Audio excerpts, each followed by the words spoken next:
Okay, I think we're ready to start with the Town of St. Andrews Public Hearing of Objections meeting for Tuesday, March the 24th, 2026 at 8 a.m., but it really isn't 8 a.m., it's 6 p.m. at the W.C. O'Neill Arena Complex in the dining room. So we have record of attendance, and we have all present except for Mark Blanchard. Is he online? No, so Mark Blanchard is not here. Okay.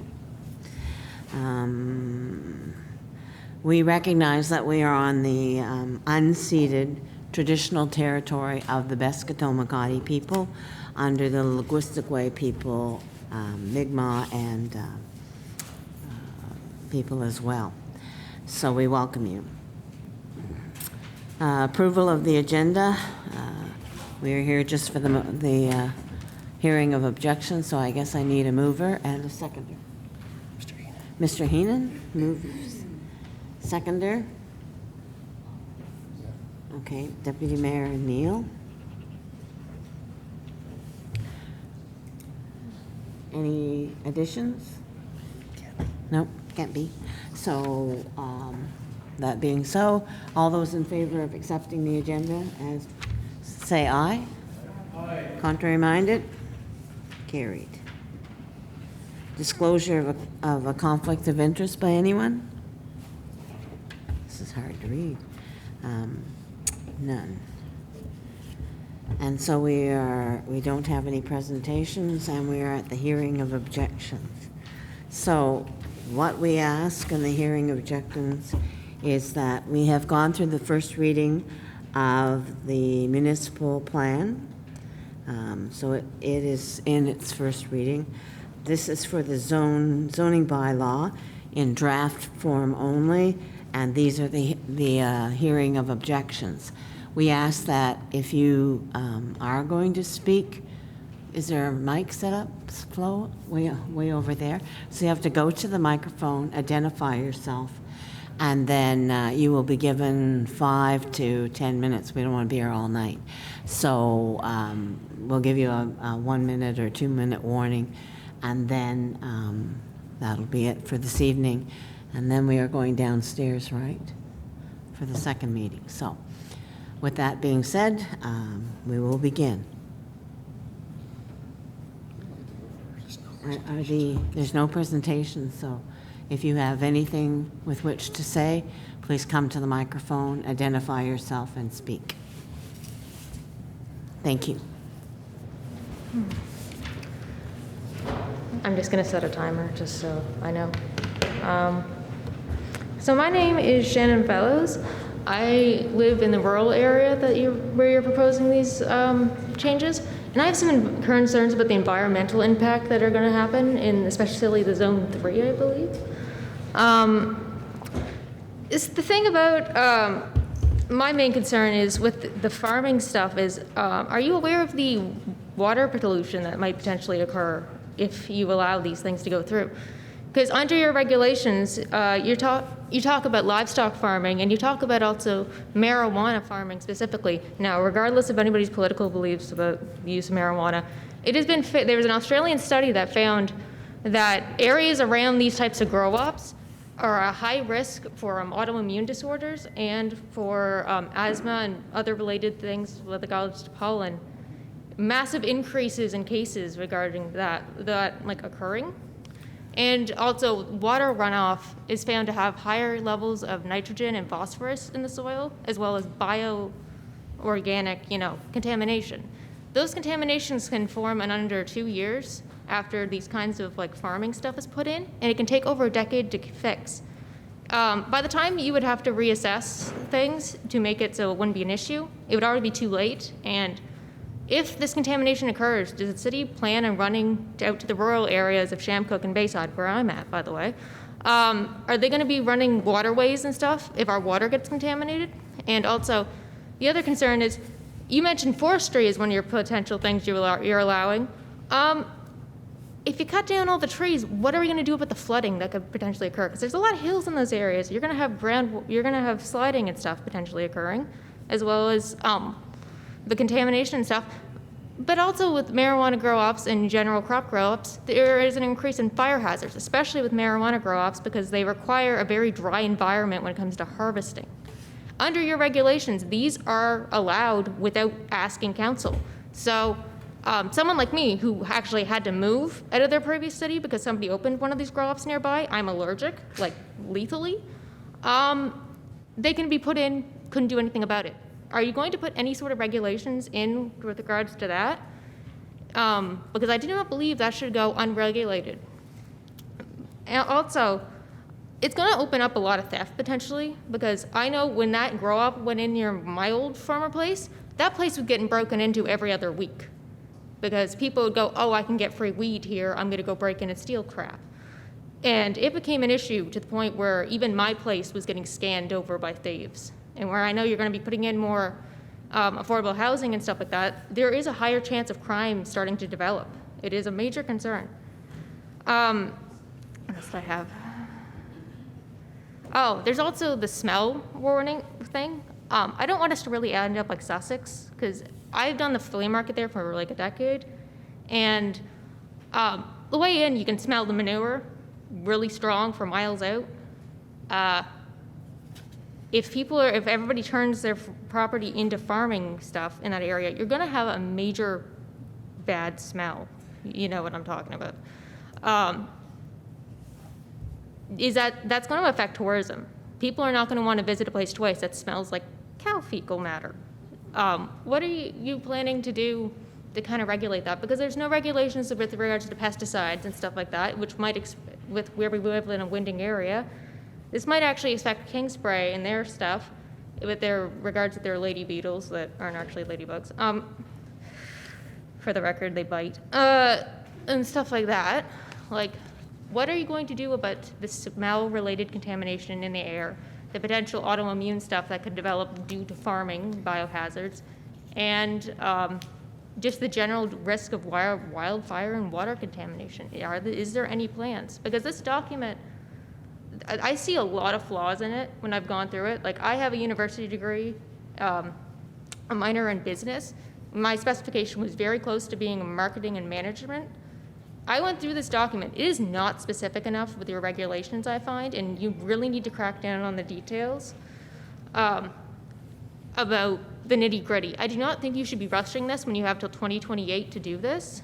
I think you need to take the time, full time, get everything properly assessed, surveyed, and actually have somebody from environmental come in and actually go over this, because I see a lot of hazards that could be potentially occurring that will not be a quick fix. And I am worried about this town's safety in the rural areas, especially where you don't specify what really applies to just rural and in the city, because some of your regulations don't even work.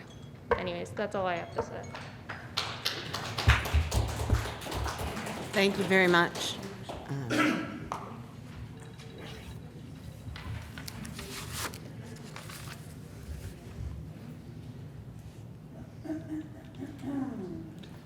My name is Guy Grew. I live at 50 Ernest Street in town. First off, thank you for the opportunity to speak about the proposed zoning bylaw.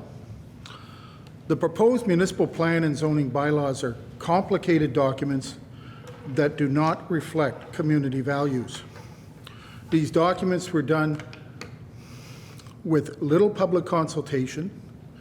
They advocate densification of the National Historic Site, the town plat, allow a multitude of new institutional uses, create new rules for rural residents, disregard the rights of existing property owners, and threaten the very fabric of St. Andrews. These are important bylaws that have a big impact on property values, how people can use their property, what developments can occur on adjacent properties, the quiet enjoyment of their homes, and the general look and feel of our town. The town does not appear to have done the engineering studies to determine if the water and sewer system, pipe sizes, electrical grid, internet capacity, road widths are capable of handling the increased densification proposed in this bylaw. The zoning bylaw also removes the requirement for parking without figuring out where the cars will park, especially during the busy tourist season and in the winter. The public has a right to have full public input and a right to be heard, which has not happened.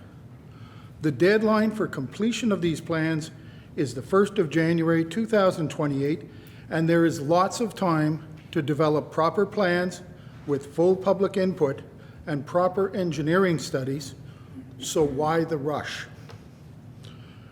The municipal plan and zoning bylaw represent a clear and present danger to the built heritage of St. Andrews.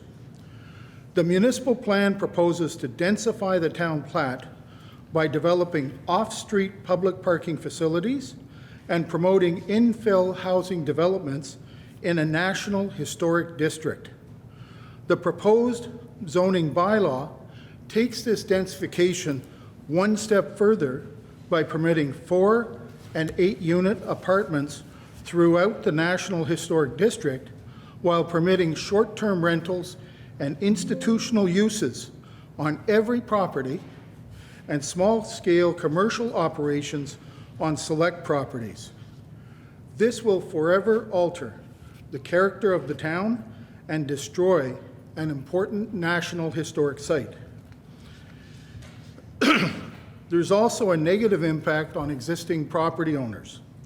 In town, the zoning bylaw permits 4 and 8 unit apartments as close as 5 feet from the property line, with short-term rentals, home-based businesses, and institutional uses such as a community hall with a liquor license, a residential care facility for mental patients, educational institution with dormitories allowed on every property.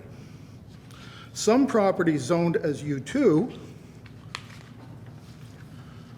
the bylaw expands on the size of the institutional uses and allows small-scale commercial uses such as bakeries, retail stores, cafes, salons, convenience stores.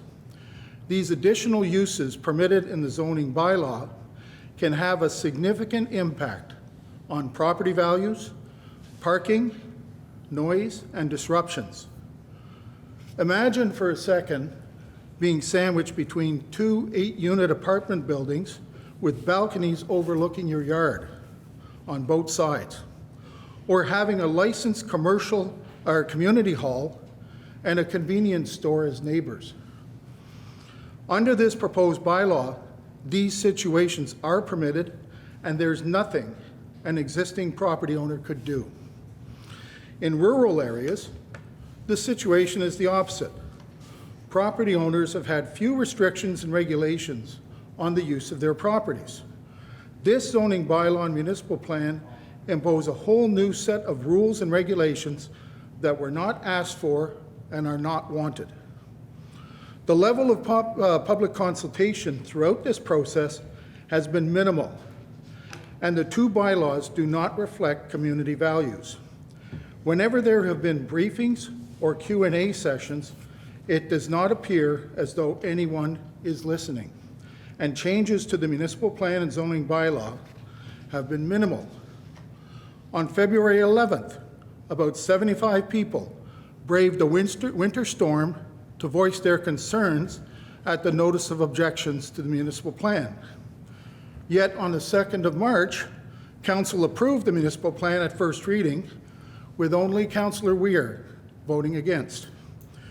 Now we are hearing similar concerns at the notice of objections for the zoning bylaw, but again, there is no evidence that anyone is listening, and restricting speakers to 5 minutes demonstrates an unwillingness to engage in true public consultation and participation.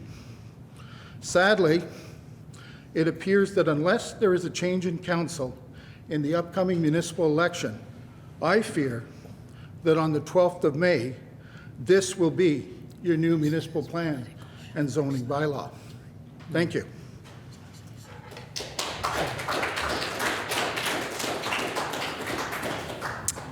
Thank you. Next.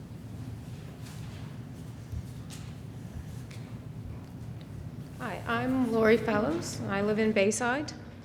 This zoning bylaw does not show an understanding of rural life, and it strips away the rights of landowners in the rural zones that they had before amalgamation. People that live in the country like to do multiple things on their property, and we don't want to be limited to such stringent rules. The changes are clearly designed to strip economic activity from rural areas in favor of pushing them into St. Andrews. Zoning laws decrease the land value by removing the ability to conduct revenue-generating activities, create jobs, provide tourist attractions, accommodations, and general residential living, all in favor of focusing on cheaper land value activities like farming and forestry. It also creates conservation zones that provide benefit to the town of St. Andrews via protection of the water supply by stripping away usefulness of the land to the landowners. St. Andrews gets a benefit while the landowners are saddled with property that they can no longer use. The zoning changes directly impact plans we had for our property in particular, and we are not the only ones that will be negatively impacted by this. As far as commercial activity goes, there are 4 commercial uses that are detailed in the plan, and all 4 are problematic. The plan limits building sizes, number of employees, and thus limits job creation. It affects parking and the ability to advertise with signs. This prevents buildings or businesses from being economically viable in some cases. For example, a home-based business is limited to 10% of the size of the home and allows for only 1 employee at a time that does not live within the home. This clearly shows that there is little understanding of how these type of businesses operate. If you have a small home, for example, 10% may not be even large enough for a small showroom. And generally, in a home-based business like this, you will have a showroom, working space, and storage all within your home. So you need more space. And I, for one, have had home businesses before, and usually for me, it takes up a space for retail and then almost half of my basement. And my personal property in Bayside has no basement, so it will be all on a main floor and in a garage. And 100%, will be larger than 10%. So if this stays on here, I just can't do it. Also note that making your own products take up a lot more space than selling someone else's products, because you need space to do the work to make the products and to store all your materials. So again, that 10% is too small. As for the 1 employee limitation from outside of your home, if you have a business like this where you hire someone to help make the products and someone to sell the products, you may need more than just what you have for your family themselves to do this. And it also makes it so you can't leave your employees to work in your business and go run errands or take a vacation. You have to shut things down, and you lose money doing that. The requirement for equipment to all be kept indoors is also problematic if you live out in a rural area, because you might want to put sale tables out front so the cars going by can see that there's something there they should stop for. And you might want a larger sign than having a small sign to hide that there's a business, because in town you can walk by, you can see that little sign, but out in the rural where your house is further back from the road and the cars are going by at least 100 kilometers an hour by our house, they're just not going to see anything to stop.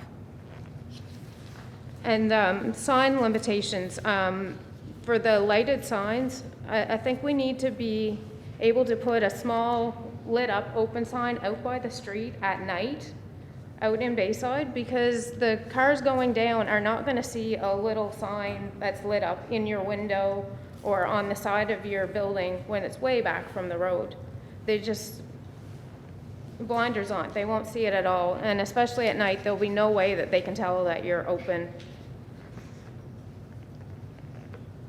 And rural areas also should be allowed to put up the large open sign flags that you see at other businesses, out, not right on the road, but close to the road, so they can see there's something there when they go by.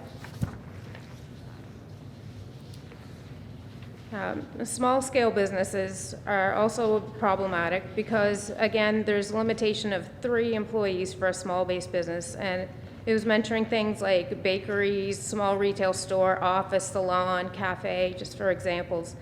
And most of these will have more than just 3 employees. I've run an office, I've run a small retail store, and again, like, you usually need more people than that. And then looking at the business sizes for small scale, medium scale, and large scale commercial. Depending on the zone, the small scale is limited to 200 square meters or 500 square meters, and the medium scale and large scale is limited to 500 square meters. While limiting the size in an urban area might make sense because there are smaller lots, in a rural region, it makes no sense to limit the size in this way when we have so much more land space to use. This decreases the amount of economic activity that can occur in the rural area. Now, I made a chart. I just went through maps and measured different businesses in St. Andrews and St. Stephen just to see the size of them. And the home hardware in St. Andrews, for instance, is 200 square meters. So that would fit close to that 200 square meter size. But almost every other business that I measured was much larger than that. The antique store next door here is 443 square meters. Great Canadian Dollar store is 629. The grocery store is over 1,000 square meters. Irving in St. Stephen is 1,100 square meters. My own property and the area between my apple trees alone is 1,200 square meters.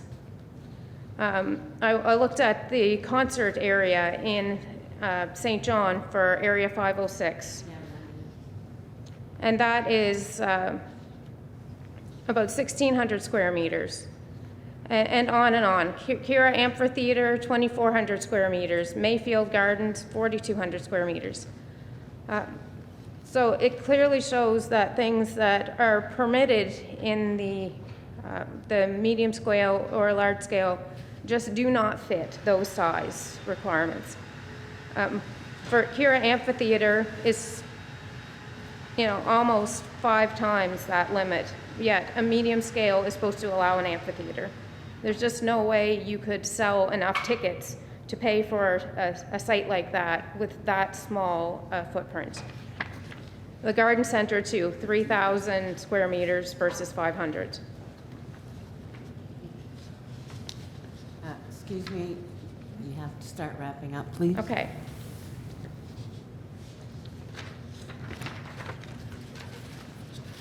Also just want to comment about the camps and the campgrounds on R3. It is listed as an allowable secondary use, but you are not allowed to do short-term rentals on that same property. So you can put in some camps, but you can't rent them out, and that also decreases the ability to make any money off of this. So thank you. Thank you, and we do have your detailed letters.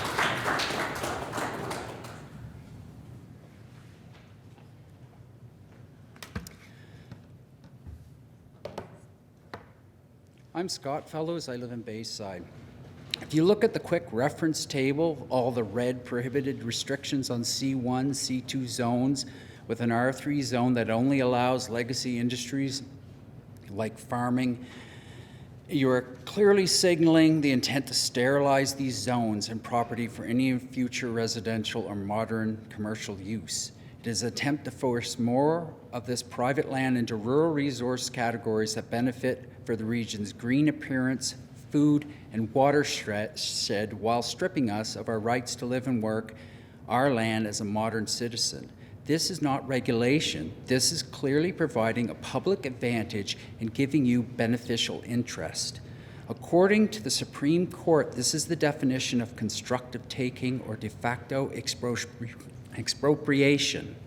In Annapolis 2022 and Lynch 2024 SEC rulings, they confirmed that watershed protection and forced farming forestry does not give the government a free pass to ignore property rights.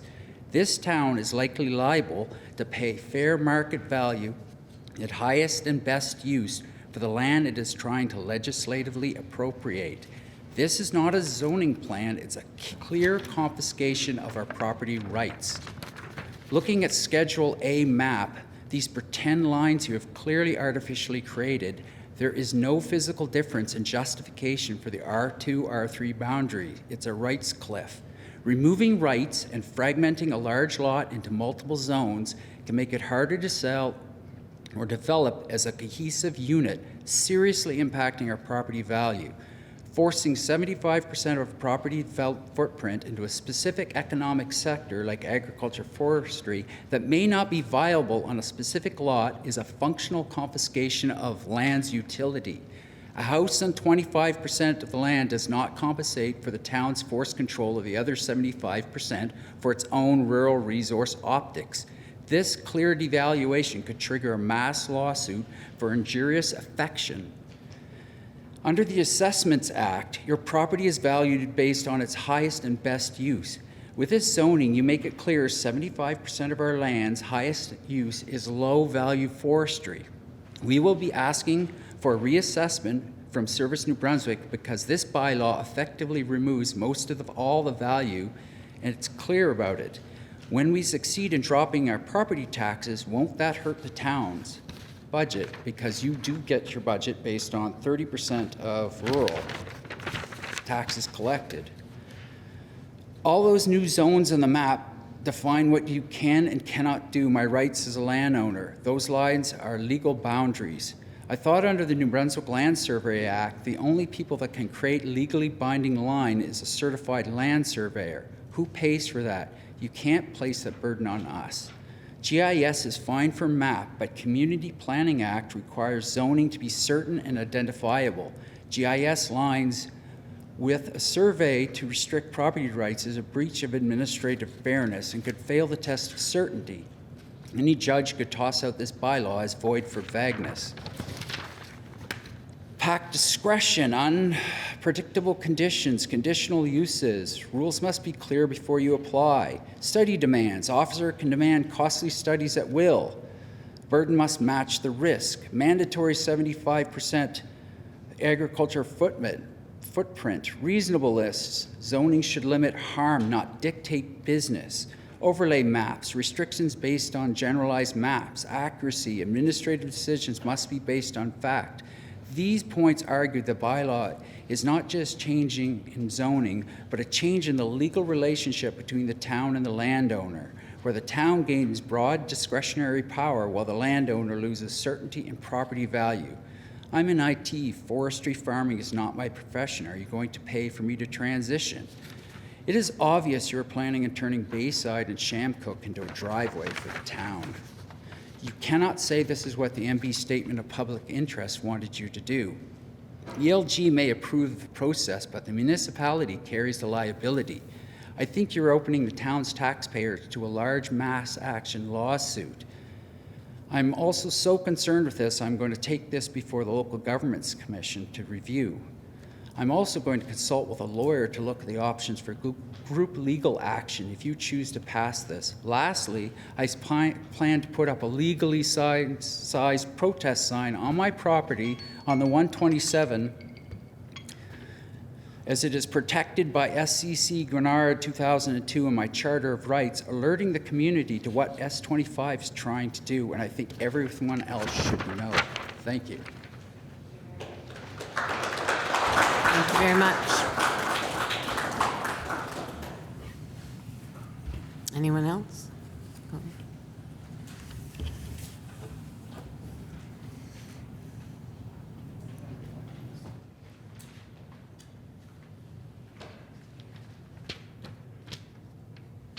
First, I want to say I'm grateful to the councillors for all the time they give to running this town. I realise, what a big job it is. Gillian? I'm Gillian Peterson-Mjornes. I live in St Andrews. And my concern with the proposed zoning plans relate to the town plat. The plans as proposed seem to be of a cookie cutter variety, almost exactly the same as the one I've seen for St George. It doesn't seem to address the unique character and heritage of St Andrews. There's been a lot of talk about densification, and that would destroy the charm that draws visitors and residents to the town. Additional apartments mushrooming up in backyards won't provide affordable housing. Most would be Airbnbs, expensive short-term accommodation. And then there's the town's resources. They're already stretched.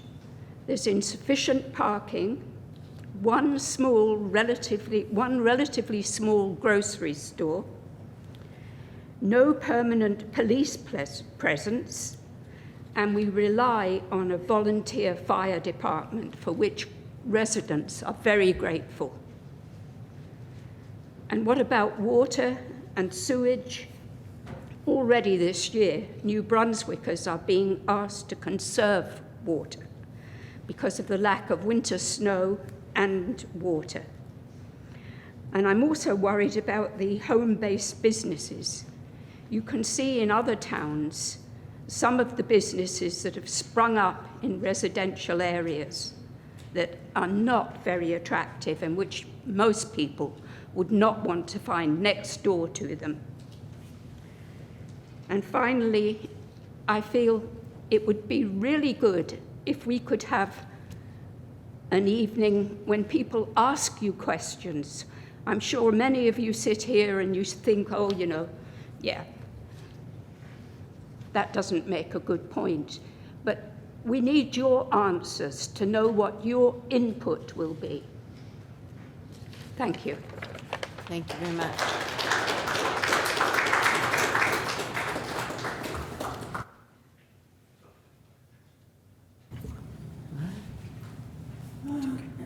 I thought we were doing that later.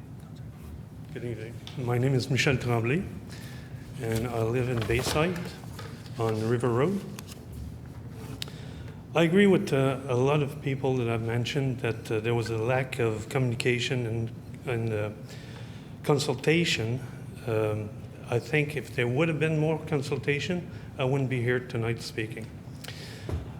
I'm only here to formally request that the area known as Historical Landings, which is River Road, be rezoned as just a single family dwelling,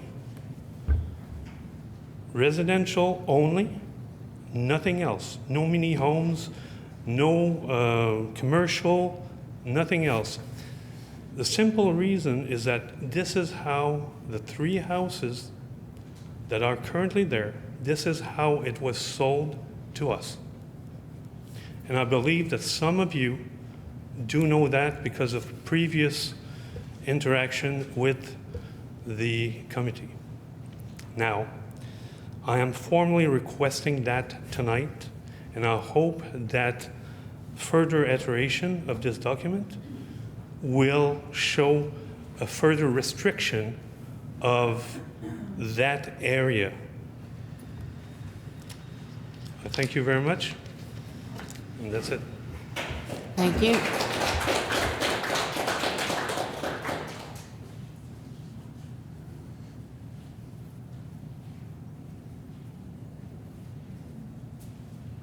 Thank you. Good evening, everyone. Sorry, I have to switch glasses to be able to read. Thanks.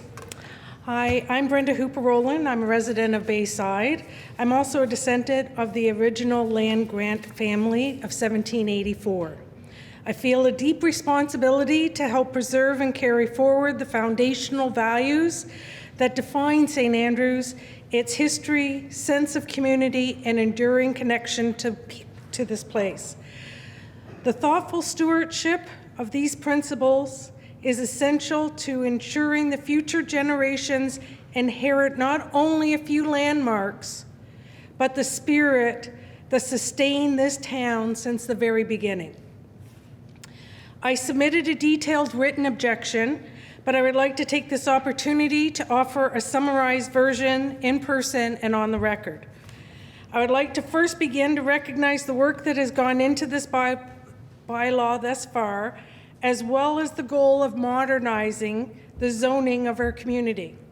However, my concern is that its current form, Z25, may create unnecessary barriers for the very residents it's meant to serve. The key issue in the heavy reliance on subjective language, terms like appropriate, compatible, decisions left at the discretion of council or committees. While some flexibility may be necessary, too much discretion without clear criteria leads to uncertainty, inconsistent decisions, and a lack of transparency for property owners. Put simply, residents should be able to read this document and understand the parameters they are being required to live within.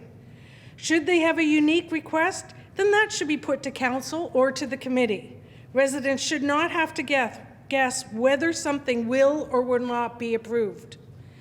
This becomes a real issue when we look at how the bylaw may affect everyday activities in a place like St. Andrews. For example, it's not uncommon for a resident to want to run a small business from their homes. This is low impact, small scale activity that supports local economy. But under a more discretionary system, instead of setting parameters in which they can function, it would require them to obtain approvals, incur expenses, all which in the end could be refused. This process creates hurdles, which in turn discourages creativity and entrepreneurial spirit. Similarly, the rural property owners may want to add a small secondary dwelling, like a granny suite, for family or seasonal workers or students, or they may wish to simply have a small business to supplement their household income. This type of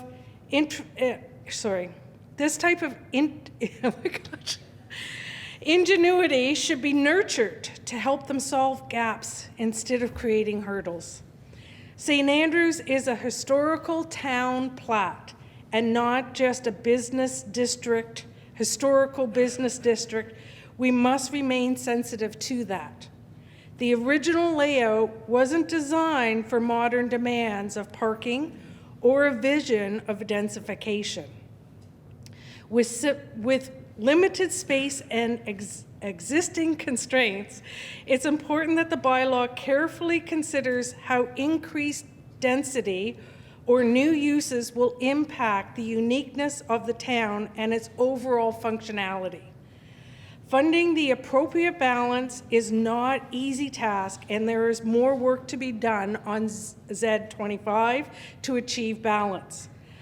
I am concerned that expanding the number of situations requiring discretionary approval will increase the workload on staff, council, and could require additional hires while slowing down what should be routine decisions. When low-impact everyday uses become discretionary rather permitted, the result is not better planning. It's more fraction, more delays, added costs, and less confidence in our system. Finally, with greater clarity, it is needed around the term non-conforming uses. property owners should clearly understand their ability to maintain, repair, and modestly expand the existing. This is not covered in Z25.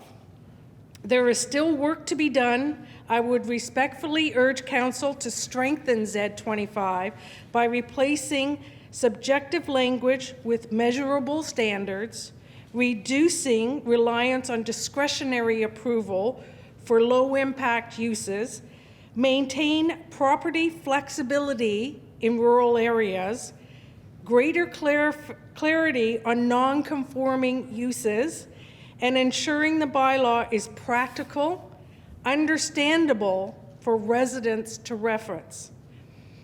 At its core, governing documents like Z25 should have balance. A modern zoning bylaw should provide clarity, predictability, and fairness. Currently, it's creating uncertainty and confusion. I know I've said this before on MP25, but I'm not opposed to modernization. But these documents need to work in practice, not just what's on paper. I appreciate the opportunity to speak on draft zoning bylaw 25, and thank you all for your time and consideration. And just in closing, I want to thank the council for the great work they did on getting us more doctors for the Wellness Center. Thank you so much. Thank you very much.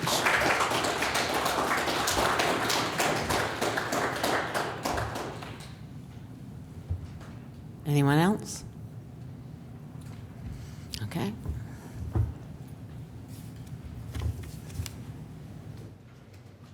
Hi, everyone. I'm Elaine Bruff. I am a business owner of the area, have been for over 20 years now, and I also live in Shamcook.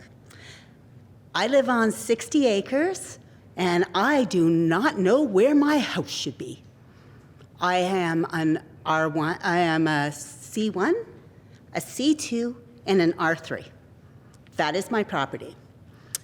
In the area that we're supposed to be protecting by the watershed, I can have a small base business.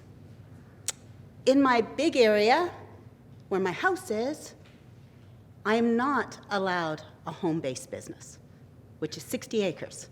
I'd like to know who in tarnation that is affecting. It doesn't make sense. Myself, I am not an engineer, and I do not try to be an engineer, so for everybody that is in those areas, thank you.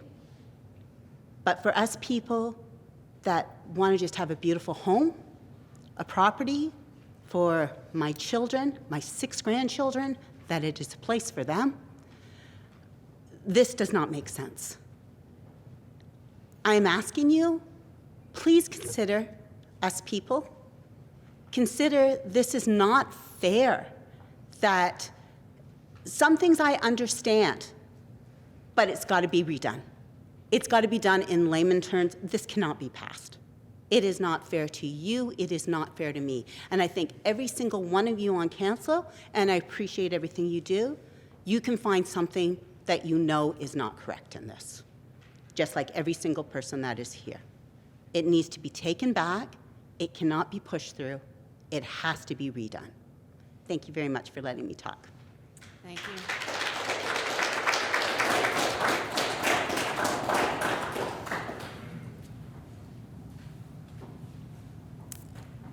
Again, anyone else?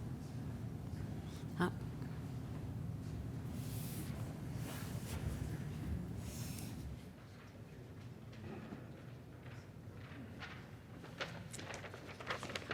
I'm Diane Walker, and I live in Bayside. I have a draft letter here that I was going to send in. A lot of it has already been addressed tonight, but I just want to say that we continue to object to these documents seeking to implement the Preservation of our land for agricultural purposes, when the province's goals in that regard are aspirational only and not a mandate. We have always looked after our lands and do not need to be told what to do with it. We have a fundamental objection to the R1 zone requirement that any division of property not on maintained public road be restricted to 2 hectares. We find this arbitrary and restricts us as landowners from determining the best use of our properties. It seems to be consistent with the stated objective of the planners to make rural lands more affordable for young people wanting to engage in some form of agriculture. It is not our responsibility to provide a discount or have our land devalued because of the government's wish list. Just because we keep our fields cleared of brush shouldn't be used against us. We would also like to note the recent proposed changes to the provincial veterinarian services, which would appear to be inconsistent with the objective of having hobby farms, for instance. Can't really expect that anybody would want to start up a new operation when the veterinary services are not going to be available. Also, I mean, all the protections for diseases and inspection and everything that goes with that, with the labs and everything. So it would be counterintuitive to want to start a small farm. The R2 zone permits the possibility of smaller lots, and we agree with that. Also the 2 zones, R1 and R2, basically have the same restrictions and so on. The only difference being the 2 hectares as opposed to choosing how you can divide your land. Really, the determination of a lot size depends on other departments, like the Department of Health, who has to determine, septic, water, and so on.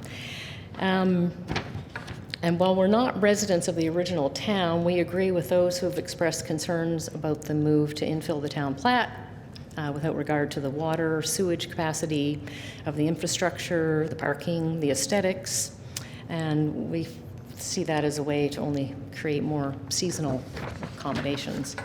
To conclude, we ask that both the plan and this bylaw be set aside for more discussion and feedback. There is no pressing need. However, if this council is going to proceed before the next election, then our request that is all of our lands be designated as R2. Thank you.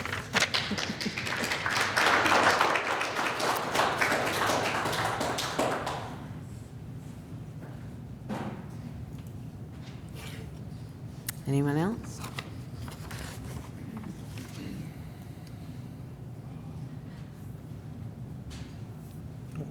No. Lisa Castle. Lee? Okay. Thanks, Lee.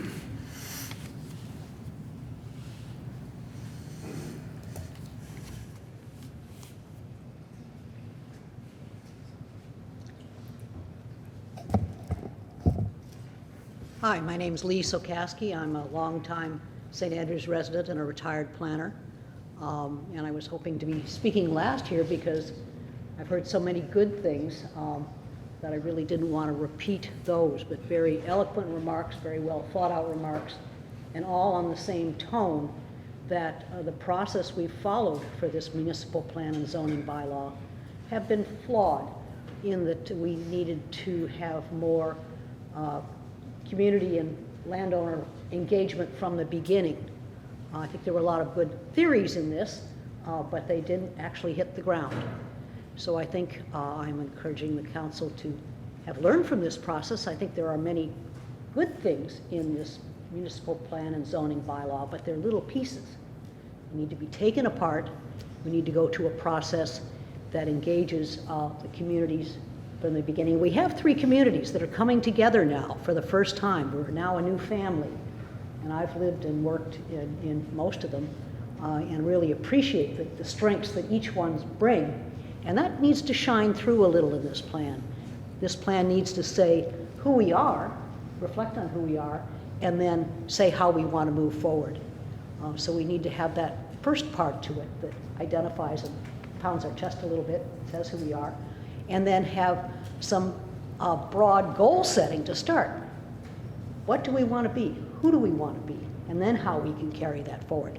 We got all the arms and legs in these plans. We didn't get the head on the body, the head and the heart, who said, here's our goals, and now we can buy into that.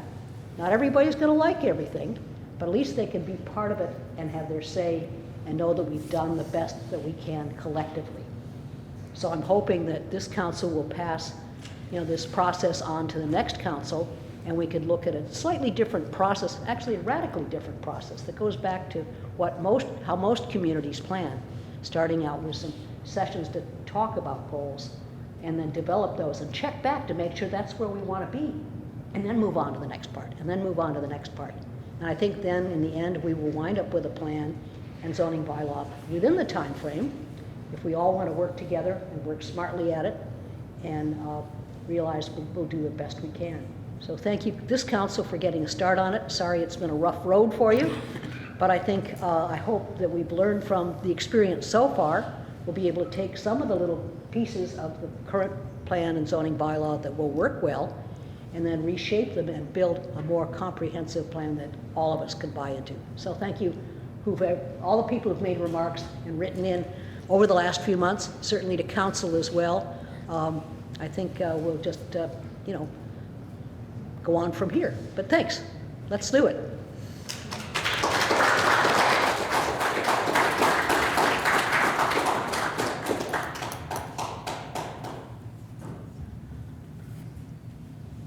Anyone else? Okay. So Yeah, okay. you can meet. Your worship, Yes? we may want to extend an invitation to those on Zoom. I put it in the okay, chat, sorry. but if they aren't familiar with that, we just want to make sure that. All right, those people on Zoom, if you would like to chime in, please raise your hand or whatever you can do to let us know, and we will add you to the agenda.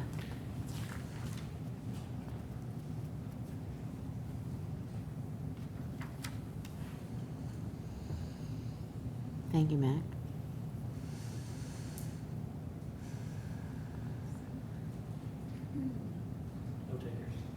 Okay, we have no takers on the technology. So with that being done, we adjourn, correct? Yeah, maybe. Can I speak for a second? Sure. As probably some of you are aware, we are moving to the council chambers after this meeting, just to digest and discuss what was said tonight. It's just easier to do that. And feel free to join us. Part of the reason was CHCO's cameras and stuff are all set up downstairs with microphones. It's just physically impossible to hold a full council meeting up here, so we do apologize, but it will be taped and stuffed.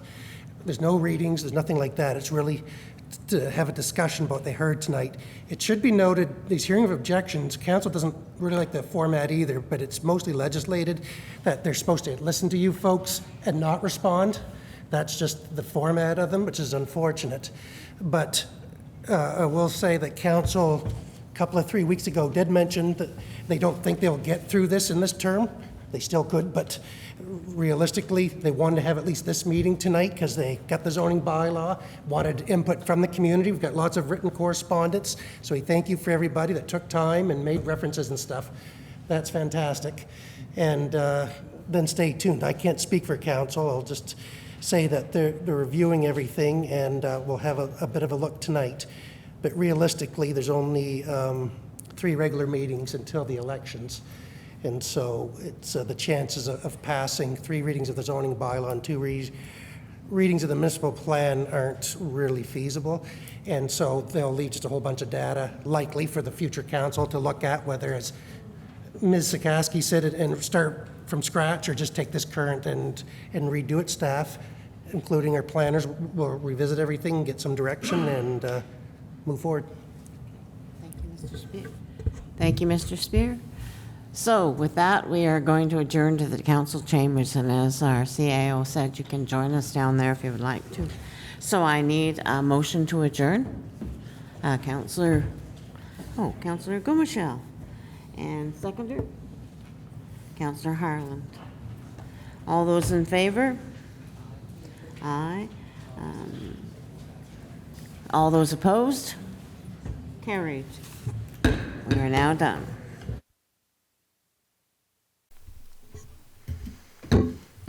All right, council, we're going to start the special council meeting at the town of St. Andrews, Tuesday, March 24th, 2026, at 7:30 p.m. in the W.C. O'Neill Arena Complex in the council chambers. First thing is the recording of attendance, and the only one not here this evening is Mark Blanchard. He's unable to be with us. The rest are all here. The second thing is the land recognition. We are on the unceded traditional territory of the Beskoto-Makati people under the umbrella of the Wissagwe people and the Mi'kmaq. So we welcome you on their territory. Approval of the agenda, I need a mover. Councillor Heenan, seconder, Councillor Bennett. All those in favor? Aye. Contrary minded? Carried.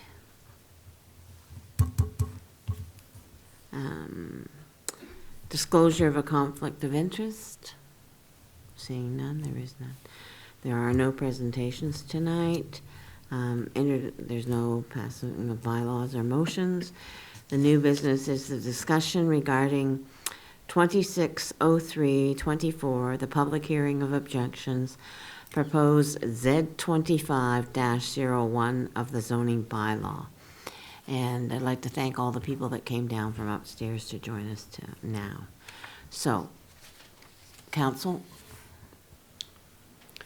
Anyone want to So there's speak? different ways to do this, Your Worship. If council wants to speak first to what they heard, is fine, but between myself and Alex. Alex, sorry. And, sorry, Alex. And Mac, the staff have made notes, and maybe we can go through some of the speakers' things and just identify what we've heard, maybe things that may or may not be covered under or misunderstanding of the current version, or things that may not be covered. There's a couple of things I heard tonight that aren't meant to be covered under development plans, and so, or development bylaws, sorry. So maybe, if you don't mind, council, we'll pass it over to our planner, and he can start going through, and then I can fill in some notes after, yeah. Thank you, Mr. Henderson. You're welcome, Your Worship. Yeah, so tonight we had the public hearing of objections, and I, for one, my personal opinion, I thought it was very good, and we had a lot of great comments, so I was furiously writing down a lot of the things that were said, and absolutely a lot of good ideas can be still incorporated in this bylaw. So I would just want to start by saying, before I get into some of the specific responses, that, there's a big task, and I think this was pointed out by one of the members of the public, that we're bringing together 3 communities. There's four zoning bylaw type regulations out there that are currently in effect. We have the Bayside Rural Plan, Shamcook Rural Plan, St. Croix Corridor, and the Town of St. Andrews zoning bylaw. Right. So all told, that's about 220 odd pages that we had to bring into a manageable document that people could read and understand, about 70 pages. There's 12 public meetings that are advertised for various formats, open houses where we had the background study, we're ascertaining the community's objectives, co-developing those objectives with residents and folks who filled out the survey. So that was a very informative exercise for planners who are working on this document. We were able to ascertain some main community objectives, which drove the municipal plan drafting. And so we've had additional meetings where we've had a draft. We wanted to get that time. We started in the fall, September, looking at the drafts in early stage. And since then, there's been modifications, some substantial, very, very substantial modifications. More recently, out of the PAC, there were some recommendations on some major content changes that they recommended, which got into a version 3, which council put forward to tonight's meeting. Version 3, that's the draft. And so a number of very important points that the public have raised have gotten into the documents. I think it's important to note that, because I think not everybody has as much information as we do when they might be tuning in on Facebook, or they might be just seeing snippets or hearing at the coffee shop what's going on. You guys are listening. I work with a lot of communities, and I can say this council has been listening and it has been responsive to this community. So even if this council isn't ultimately the one that adopts this document, you can pass something over to another council to finish it. So with that said, I think there's a couple of things that, kind of rise to the top for me. And absolutely for councillors, if you have questions that, that those simmering things that you're wondering about, how does the bylaw address this concern? I'm absolutely open to those questions. Okay, so one thing which I think I heard pretty loud and clear was this idea that we're trying to downzone the rural areas so that you can't do any developments other than agriculture or forestry. And while I do understand people's concerns with the resource expansion area, the R3 zone, you have to look at it from the point of view of where do people actually develop their properties. And by and large, the population is living around our developed roads. They're not living far flung away from the roads by and large. Now, there are houses and stuff that are built farther from the public road, absolutely. And those are absolutely accommodated in this draft. But by and large, when we think about commercial development, where is it locating? It's locating where we have the highest amount of visibility and traffic. So when you look at the proposed R2 zone, it is located along the main Route 127. And so that is where council can actually provide additional opportunities for commercial development. Currently, if you're in the Bayside plan, we have the Bayside plan currently.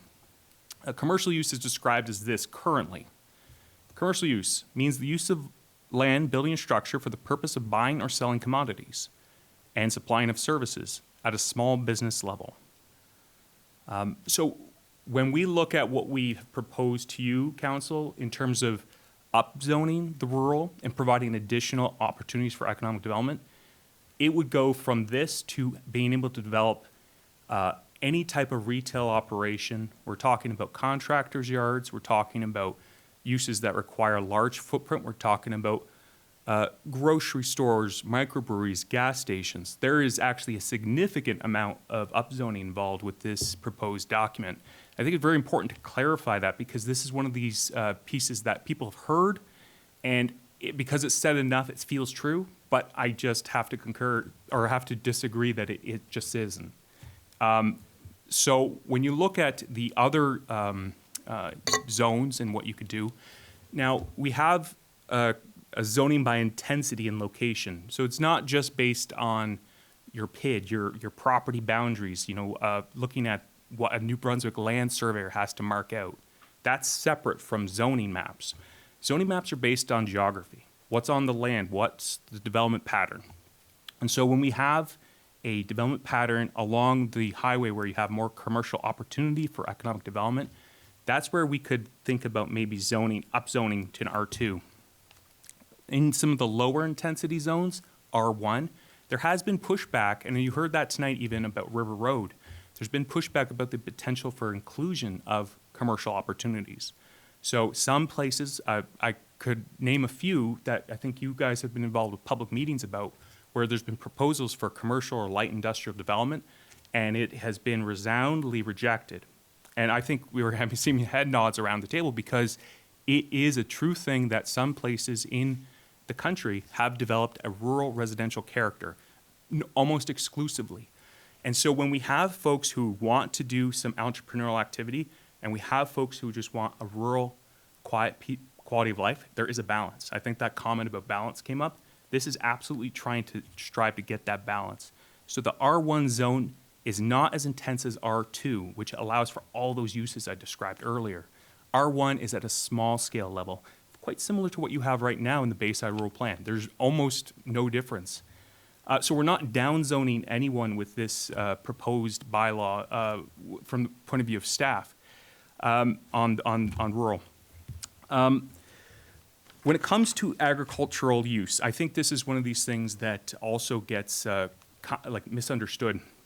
When we talk about the agriculture use, it's not forcing folks to farm land.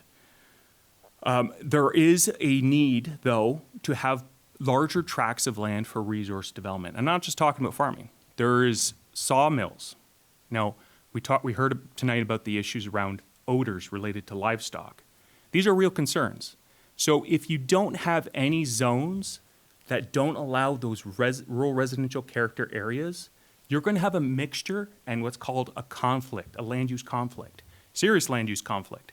When people are next to someone who has a sawmill operating on Saturday morning, Sunday morning, late at night, and they just want to enjoy their property as a rural residential property, that's a land use conflict. So if you don't have areas of land that are designated for resource development primarily, you are guaranteeing to have land use conflicts. And it's not just that. We have a public priority in the law to identify areas for resource development, prioritize them for that. Farming is one of the things. Bayside specifically has a 200-year history of agriculture that's very proud, and there's some farms that are still going strong. But we certainly have seen a fragmentation of very viable farmlands. And when you lose those farmlands, those larger parcels, it's no longer viable to continue operating a agriculture use because those odors, because the land use conflicts with rural residential. So there is this balance. We heard that tonight. There's an importance for balance. And the plan is trying to achieve a balance. The zoning bylaw absolutely has a consideration for rural residential needs and the needs to preserve traditional rural land use. A rural character with wide open spaces is absolutely important, as much as it's important to have modern, dynamic rural environments where people can have home-based business. They can do new commercial development. Their land has potential for new types of developments, new types of tourism developments. So this is included in the opinion of staff.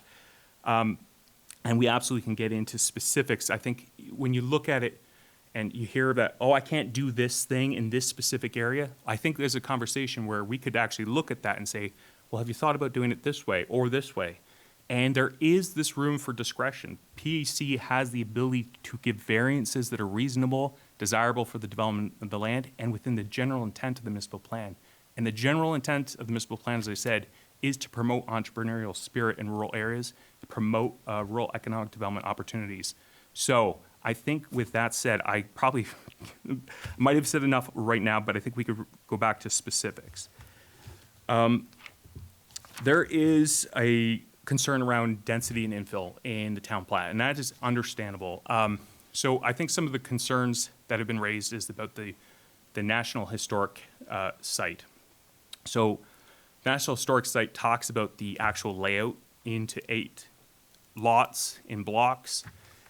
And we have talked with Parks Canada about this, and when we have talked about what was in, I think it was version 2, they did not have a concern with it in terms of impacting the character of the National Historic Site. However, talking with the PEC, they viewed the protection of that character as paramount and have recommended to council to put in several provisions to regulate infill development potential in the town plat. So you see that in version 3, which council put forward to tonight's meeting. And they're important. They're actually very, as I said before, they're very substantial changes. We're not talking about minor modifications like we're just not listening. Absolutely substantial changes. So just quickly, one of them would be that if you had an existing house, you couldn't just quadruple the size of the house to put up a convenience store, for example. But if you wanted to use the existing footprint and provide retail services out of your house, there is more potential for that under this proposal. So you're talking about the actual footprint of the buildings. And when we look at the consideration for subdivision, so infill can mean new buildings and structures going into an area. It could also mean subdividing lots and creating a parcel of land where there was just somebody's yard. But given the fact that the layout of the plat was an important enough consideration for the heritage planners to put it in the National Historic Site designation, there should be consideration for that. And that was a valid point raised by members of the public.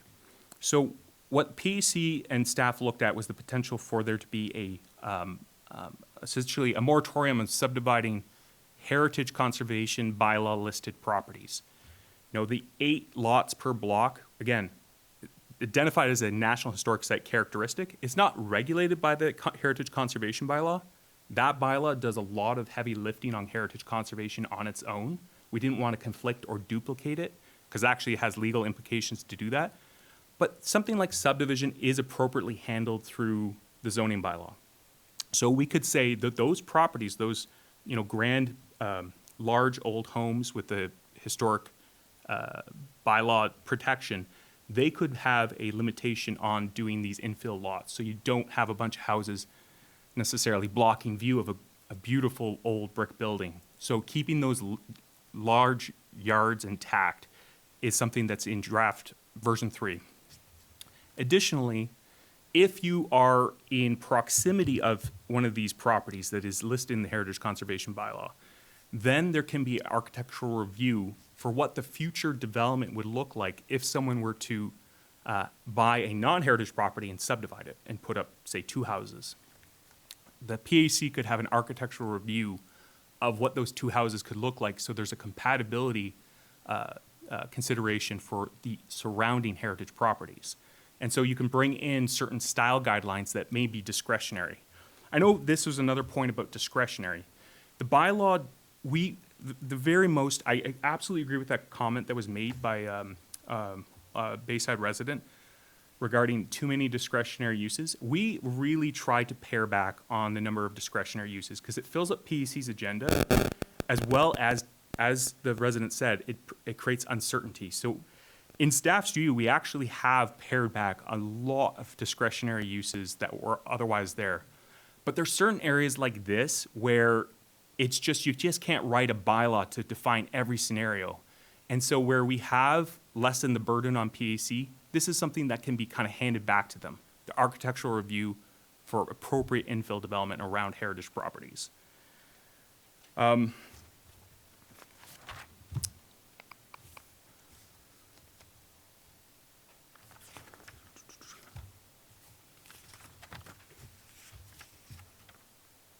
Okay, there's this comment around the Supreme Court of Canada decision around the constructive taking. This is a longer conversation, and staff have looked at this question with our lawyer, and we've had training on this very question. It's a very important one, and if there's a concern around this, I would say we take those and we actually get legal counsel on it, because we'll say this just off the top. The Community Planning Act has a clause on no injurious effect for the passing of the bylaw. So, for example, if you were to come into, if you were to make a bylaw that said the height limit in this area is 2 stories, and the developer wanted to do 4 stories, and their hopes were dashed, they can't sue you because they can't do 4 stories. Now, that may be an extreme example, but what I'm trying to say is the act itself provides a protection clause for council for passing zoning. And it's absolutely necessary, because you could just imagine a million scenarios where somebody wanted to do something and a bylaw said you couldn't. So you're not liable for every situation like that. However, the point is very well taken. Every time we look at a certain zoning provision, it has to be justified on a public purpose. And we can't just pick on certain property owners. That absolutely can't happen. In case of that Supreme Court case that was referenced, there was a specific property, and there may have been an intent by that council to develop parkland there, and they just zoned it in a way that could never be developed unless they gave it to the council. That is taken by regulation. You should not do that, and we would not recommend it to you. But if you develop a buffer zone around riparian areas to protect your drinking water quality, that's a public purpose. It doesn't apply to just one property owner. It applies to the whole area. And that type of regulation has existed in multiple forms. It even exists right now. It exists in the St. Croix corridor regulation. If you're in 30 meters of the sensitive coastline, you can't develop a new house, but if you have a pre-existing house, you can do minor modifications to it. This actually opens up some potential for people who've built in that 30 meters already, the grandfathered pre-existing uses. And that's my next point I'll talk about. But this idea of developing a regulation based on a public purpose that's general and applicable in general is important. There's one example where the C1 zones apply to private properties that otherwise could be developed, but there's a reason for it. That's Navy Island. And in that case, there's actually a special exemption for them to be able to develop a new home in those C1 properties. They are the only ones because they have that special consideration. And it's because it's to match what councils has in council past have had adopted for Navy Island. So Navy Island has this special exemption because you do not want to go fully and just take away all potential development on those areas. So yeah, the pre-existing use. This was a very valid point raised by a member of the public. But pre-existing use it needs a little bit of clarification. So either to this council or the next one, if this draft is what the next council looks at or this council looks at passing, the pre-existing use definition probably ought to be changed to include a explainer that this doesn't preclude people who are under Section 60 of the Community Planning Act. Okay, what does that mean? Every property that has a permitted use at one time or another can continue doing what they're doing with the land as they are. This is the way zoning is enforced. It's grandfathering. You've heard this before. If you have a use, you can continue it as is. The difference is under Section 60 of the Community Planning Act, if you're grandfathered, you can't make alterations to your building. For example, let's say you're in a residential area, but when you developed the wood shop, it was a farm field, and it became a subdivision over time. Now the whole area is zoned for residential, and you continue your wood shop business. And let's say you want to, business is doing good, and you want to add to the wood shop, so you want to put in a big expansion. Now, under Section 60, you can't do that. You can go as is, where is, you're grandfathered. The pre-existing use definition by being in the zoning bylaw is different. In some ways, it's the same because it's saying you were approved at one point to be that 30 meters of the wetland or watershed. But by saying pre-existing use is permitted to be developed, it means you can develop that pre-existing use. You can add rooms onto the house. You can do additions. You can do these things. And it's meant to work within the watershed designation order that's around Shamcook Lake. We did not want to add to that regulation. We wanted to complement that regulation. So we're not trying to take away from that. It's absolutely still subject to those requirements, but they currently can do additions within reason in that watershed area. So pre-existing use gives some more flexibility to owners and not just call them, grandfathered under Section 60 of the Act. That would really put them very constrained. So I hope that explains it, but we could use some clarification on that definition. I do agree. I think I've talked enough, and I'll turn it to Chris. Thank you, Your Worship. Thank you, Mr. Henderson.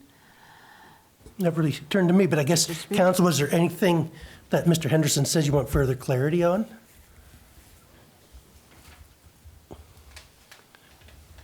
Okay, I'll just go through my notes, see if there's any further questions I had from Alex to be addressed.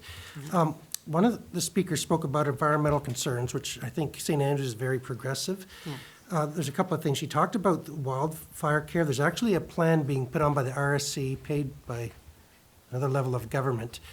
Alex may have to get the proper wording for me here, but it's basically to do an overall wildfire assessment for the whole region. And that's ongoing and started in the fall, I believe. And that should be released sometime later this year. It's clear to say it's usually not, there might be in a municipal plan, there may be a term or that mentions it, but the details wouldn't show up in the zoning bylaw. That's a whole different document altogether. They also talked about concerns over pesticides. We do have a pesticide bylaw. It's on our agenda to review it, but honestly, most of that's regulated by the province anyway, that we have to follow into those. There's a question about engineering studies, communication lines, et cetera. I understand where the speaker's coming from. The current infrastructure we have is set up for 5,000 people as a minimum, plus some light industrial, so our capacity is good. What is a little different, and we've had to have a look, is since the studies were done, we've had all the development out in Bar Road and Mullet Drive area. And we did have another study done, if you remember, back before some of those developments were put in, and they still say we're fine and clear. The internet's a whole different story. Really, the only problem with internet's on Water Street on the shore side, and that may have to wait until the road is redeveloped in a few years. Maybe, Alex, you could touch on this a bit. So there's a statement that short-term rentals would be allowed in every lot under this current version. Can you expand on that, if that's true or not, or if it is, under what conditions? So, through your worship, this is a really good question. Short-term rentals is one of these things that you'll talk to 3 people and get 5 opinions. It's become an important part of the tourism economy and for people's livelihoods. At the same time, there are absolutely land use impacts for having short-term rentals, and it absolutely there needs to be a balance and recognition of both sides there. So in almost every zone, a short-term rental is listed as a secondary use.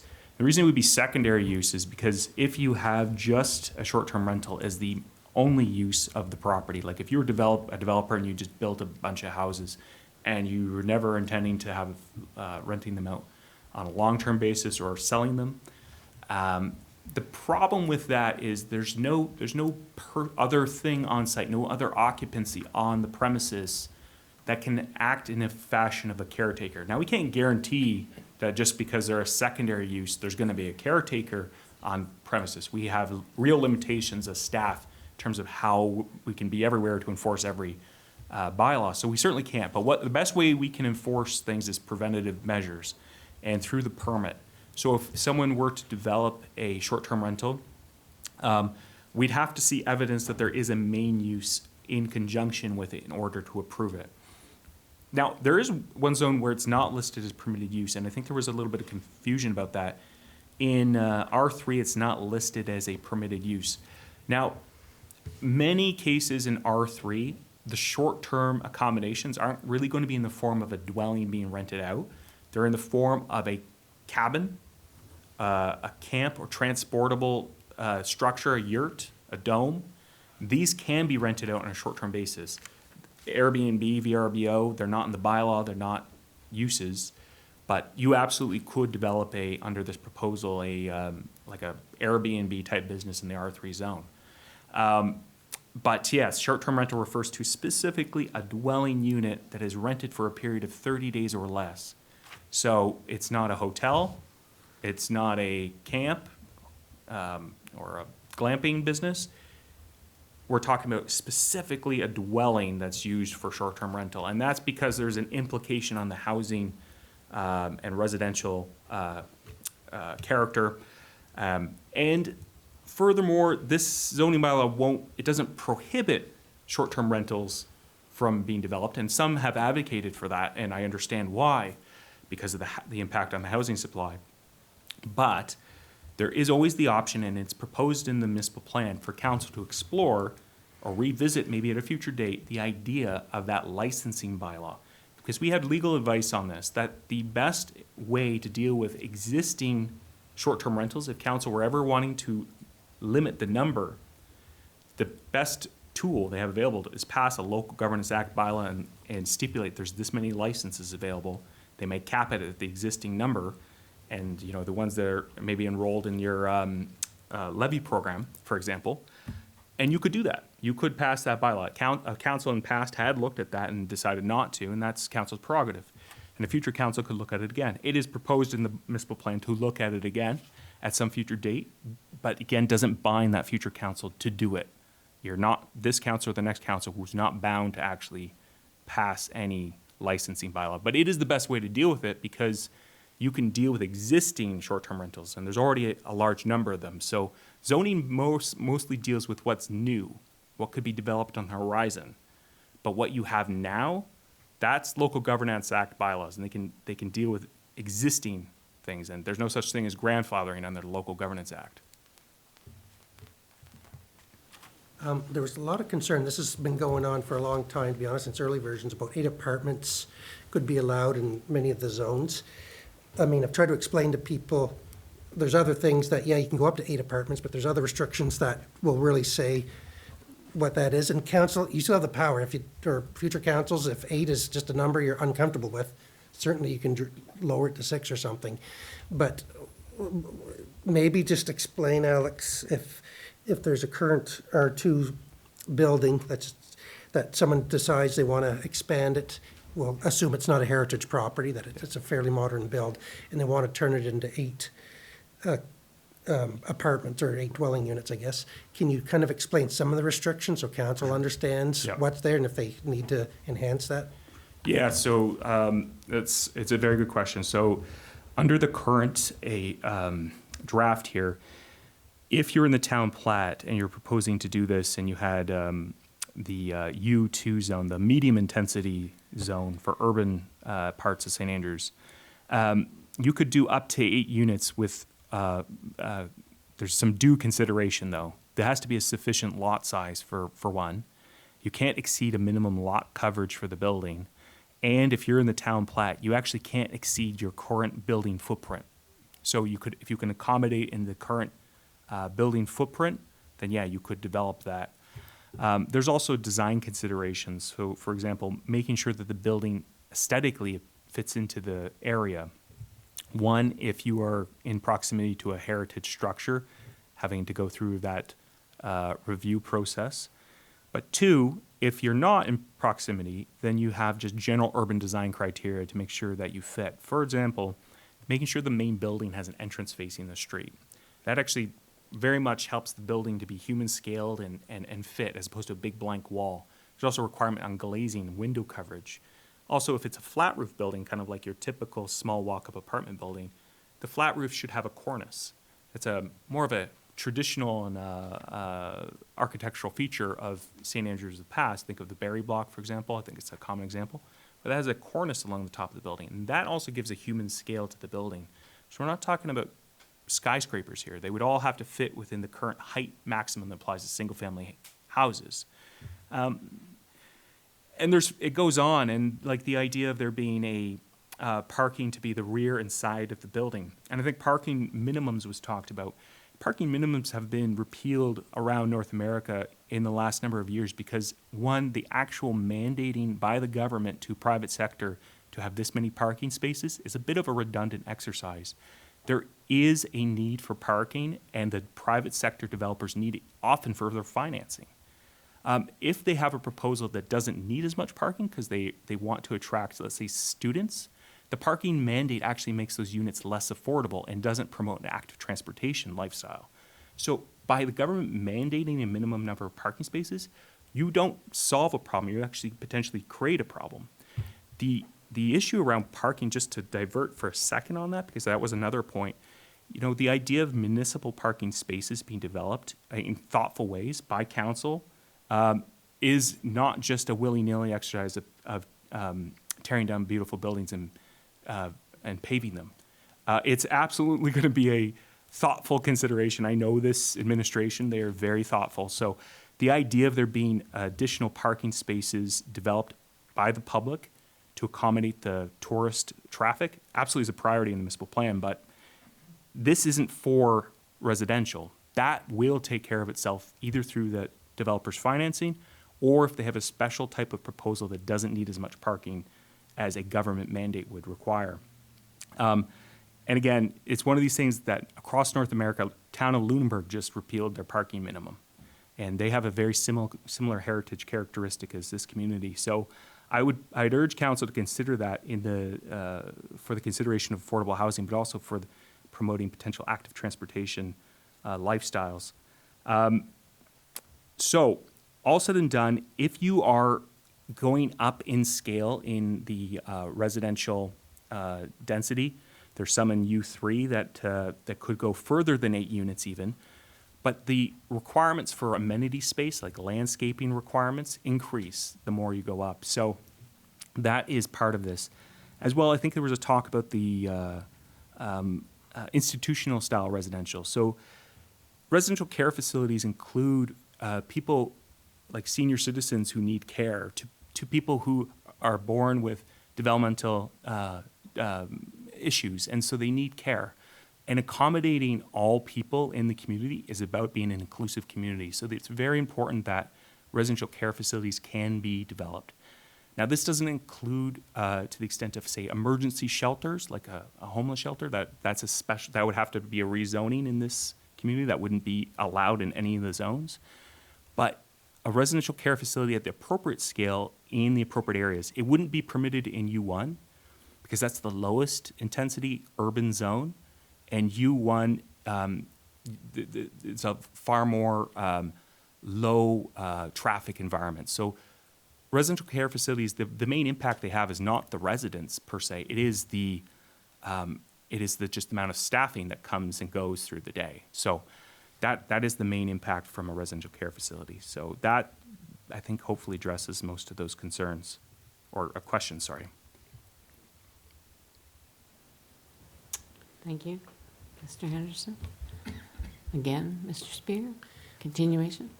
I think we're getting down to the nitty-gritty here. Your Worship, Mr. Henderson did a good summary early on. There was a speaker who talked about, lives in 60 acres with different zones in them.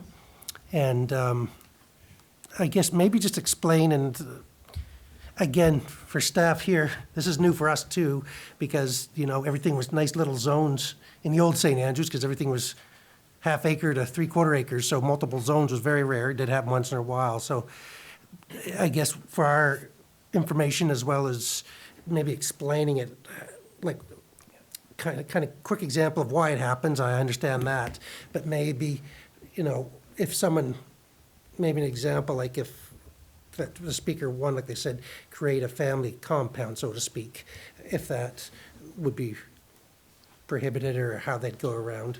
Yeah, and I think this was a good point, and I was taking notes on this one too. So one thing to clarify first, the signage rules around home-based businesses, that only applies in the urban parts of St. Andrews. So the idea of not changing the character of a house because there's a, you know, let's say they use the example of the IT company. If somebody has an IT company, we don't want them putting a big freestanding sign in front of their house in, let's say, the subdivision in St. Andrews. That would really be a problem, probably. So that's not allowed. You could do a small nameplate, and that would be appropriate and fit, no problem. In rural, the home-based business is actually exempt from applying for most sign permits, except for some of the larger ones, and it would be limited from doing some of the ones that have the most impact, like the ones that are lit at nighttime. Now you can do nighttime lighted signs in the rural areas. I think that comment was made, but you absolutely can do it. It's just that there's a limit to prevent light pollution. Because, well, again, I think I mentioned this at one of the public engagement sessions. One of the most amazing things about rural character is the night sky. And it's one of these things that once it's gone, it's gone. And if you don't have a control on light pollution and you don't do it now, it could be lost. So there is some reasonable limitations, but actually signage in rural area is very flexible. So you do have to read it with these sub-clauses. And again, I do apologize for how much it takes to get to know this document. It's new for everybody. But we did have a huge task on our hands to bring together 4 bylaws, 3 communities, and make a condensed, readable document to the best of our ability. So the information is there, and I can point it out to people. So that's why I've been handing out cards to various folks even tonight, because of what I heard, and I just, you know, kind of grieves me hearing them say, oh, no, I won't be able to do this thing. And I'm like, yes, you can. We just need to talk to me, and I can walk you through it. And it's a new document, so there is a learning involved. Totally understand. And there absolutely could be more clarity in different components. I agree. And I'm always grateful when people point out things like, hey, could you clarify this? Because I didn't understand it, so probably others aren't understanding it. And that's always very helpful for staff, because sometimes we get too technical. Just to go back, sorry to let you continue your thought. Just back on the rural signage, though, it should be noted there is a size restriction.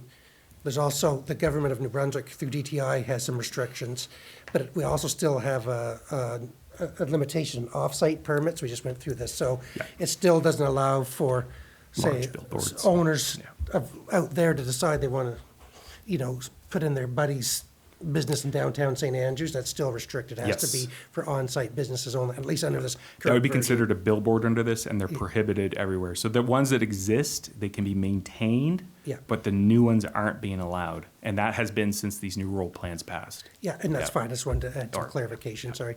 And maybe, cut you off, but we're talking about multi-zones in one homeowner's large acreage and how that would work, say, if they want to develop in the future. I guess it should be pointed out, too. I know it's a bigger process, but councils can go through rezonings, even if there's new ones, right? So, you know, 10 years, the plan has to be redone every 10 years anyway, but in 5 years, if someone has a new idea that wasn't contemplated, Yep. they come to council, and I appreciate it's not the world's simplest process as just getting a building permit and going, but nonetheless, there is a process for all of these in order to bring new things forward. But, so back to the speaker who talked about their 60 acres, can you just touch on that a little bit without For sure. getting too technical? Yeah, so many cases, this happens where a property might get multiple different zones on it. Because back to what I was saying, community planning is based on geography, development patterns, and development opportunities, and real constraints, environmental or legal. So a single PID isn't necessarily going to have all the same considerations. So we can't zone by your property boundary, and that also can change because you can buy a parcel from your neighbor and add it to your land. So zoning is always going to be scaled from the zoning map. And if there are disagreements or issues, that's something which we will work with you to figure this out. This is not a we're not out there just to make people's life hard. We want to help people do reasonable development and do well. So if we are looking at a zoning map from a GIS and there's some issue, it looks like it's not correct, there's one built-in mechanism around the wetlands, because the wetlands are mapped by the province, but they can be different than what's mapped. So one allowance is if you get your land delineated by a wetland delineator and they say that wetland is actually smaller, well, the C1 zone follows the smaller buffer automatically by this bylaw. So we can permit a development that would be allowed in that adjacent zone.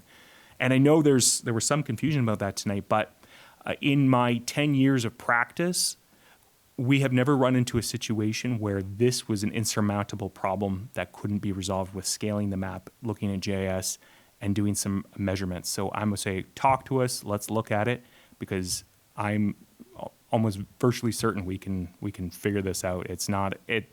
These zoning maps aren't the same as New Brunswick Land Survey or property maps.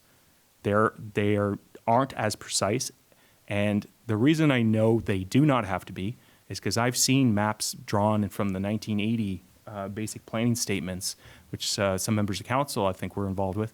Those zoning maps were at a scale and resolution that I don't know how they could have been administered, because there wasn't even parcel lines. There was just a vague generalized area that was provided a brief written description, but they still were regulations. So zoning maps aren't as precise perhaps as some people would like, but we've gotten better over time, and we are more precise than ever. Thank you, Worship. I think that's, as far as the FAQ between the two of us, All right, is good. thank So you, it's Mr. up to Spear. council Yeah, for thank you, discussion. Mr. Anderson. Council, do you have some questions? Councilor Gomichelle? Thank you, Worship, and thank you, Alex. It's always nice listening to you and Xander talk. It really reduces anxiety around some of these things, and I know it's your business, and you're very well versed in it. It's a good opportunity, I think. We have a lot of NIMBY in our community, as you know. Everybody wants things not near their house. But you see it's a good opportunity, I think, to complement the Algonquin on their new dormitory, and was very needed and necessary. I'd planned on mentioning it at our next monthly meeting, but this seems a good time. They balanced the need for housing with all the existing buildings around, and it fits in. It seems very well done, and so congratulations to Ray Roberge and all of his team up there. I think we need a number of similar buildings at different spots in town. I think down behind the MBCC would be an ideal place for some more similar-sized buildings. Maybe where the old town yard is, if it ever decided to move, would also be a good space, because we have our community certainly aging. Our schools are not full. They're closing schools with under 100. We're over 100, but not by a ton. And I certainly think adding more housing to our housing stock is an important thing. So this idea of densification is really something that's necessary in a community that our population is pretty much the same as it was since in 1861. So I certainly compliment you on working with the Algonquin and fitting that in so nicely, and I hope those sorts of projects can continue in designated spaces. Thank you very much, Your Worship. Your Worship, I'm sorry, I know you're asking councillors to speak, but if I could just quickly interject, because I think there's a point here that also connects to something the members of the public have said. Council made that happen. And one of the ways council did that was through what's called the integrated development zone.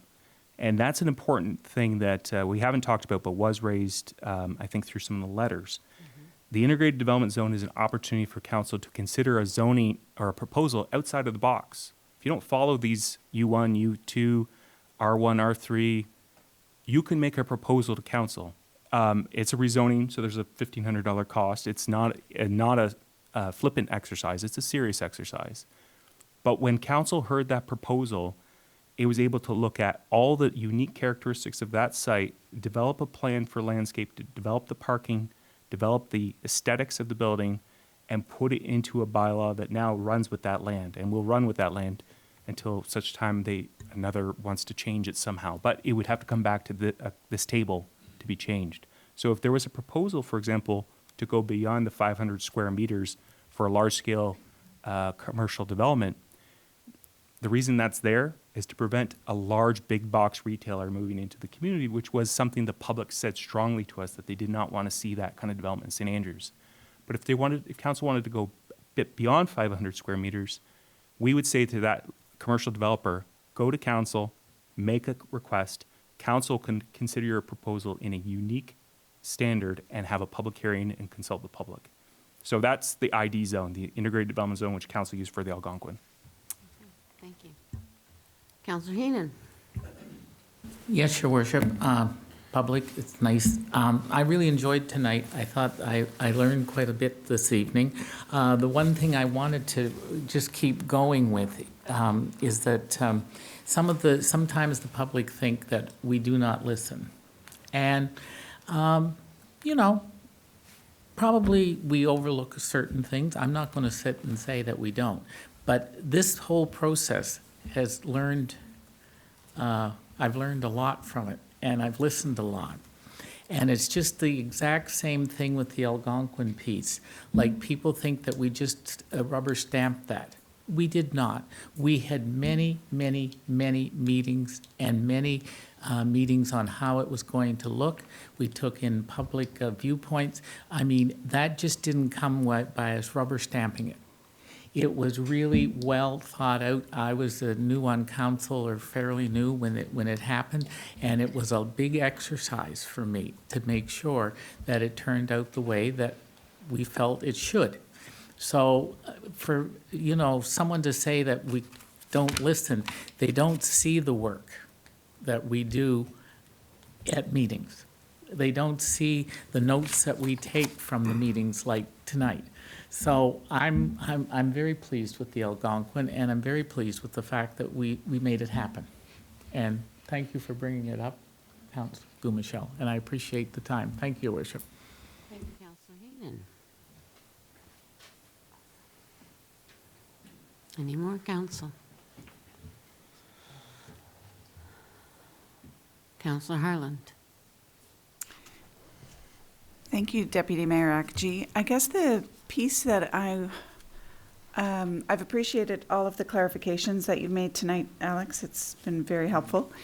What I keep going back to that I've heard in every meeting, and I know that we have had a number of meetings where we have listened and heard from the public, but there is still a concern that there hasn't been enough consultation. And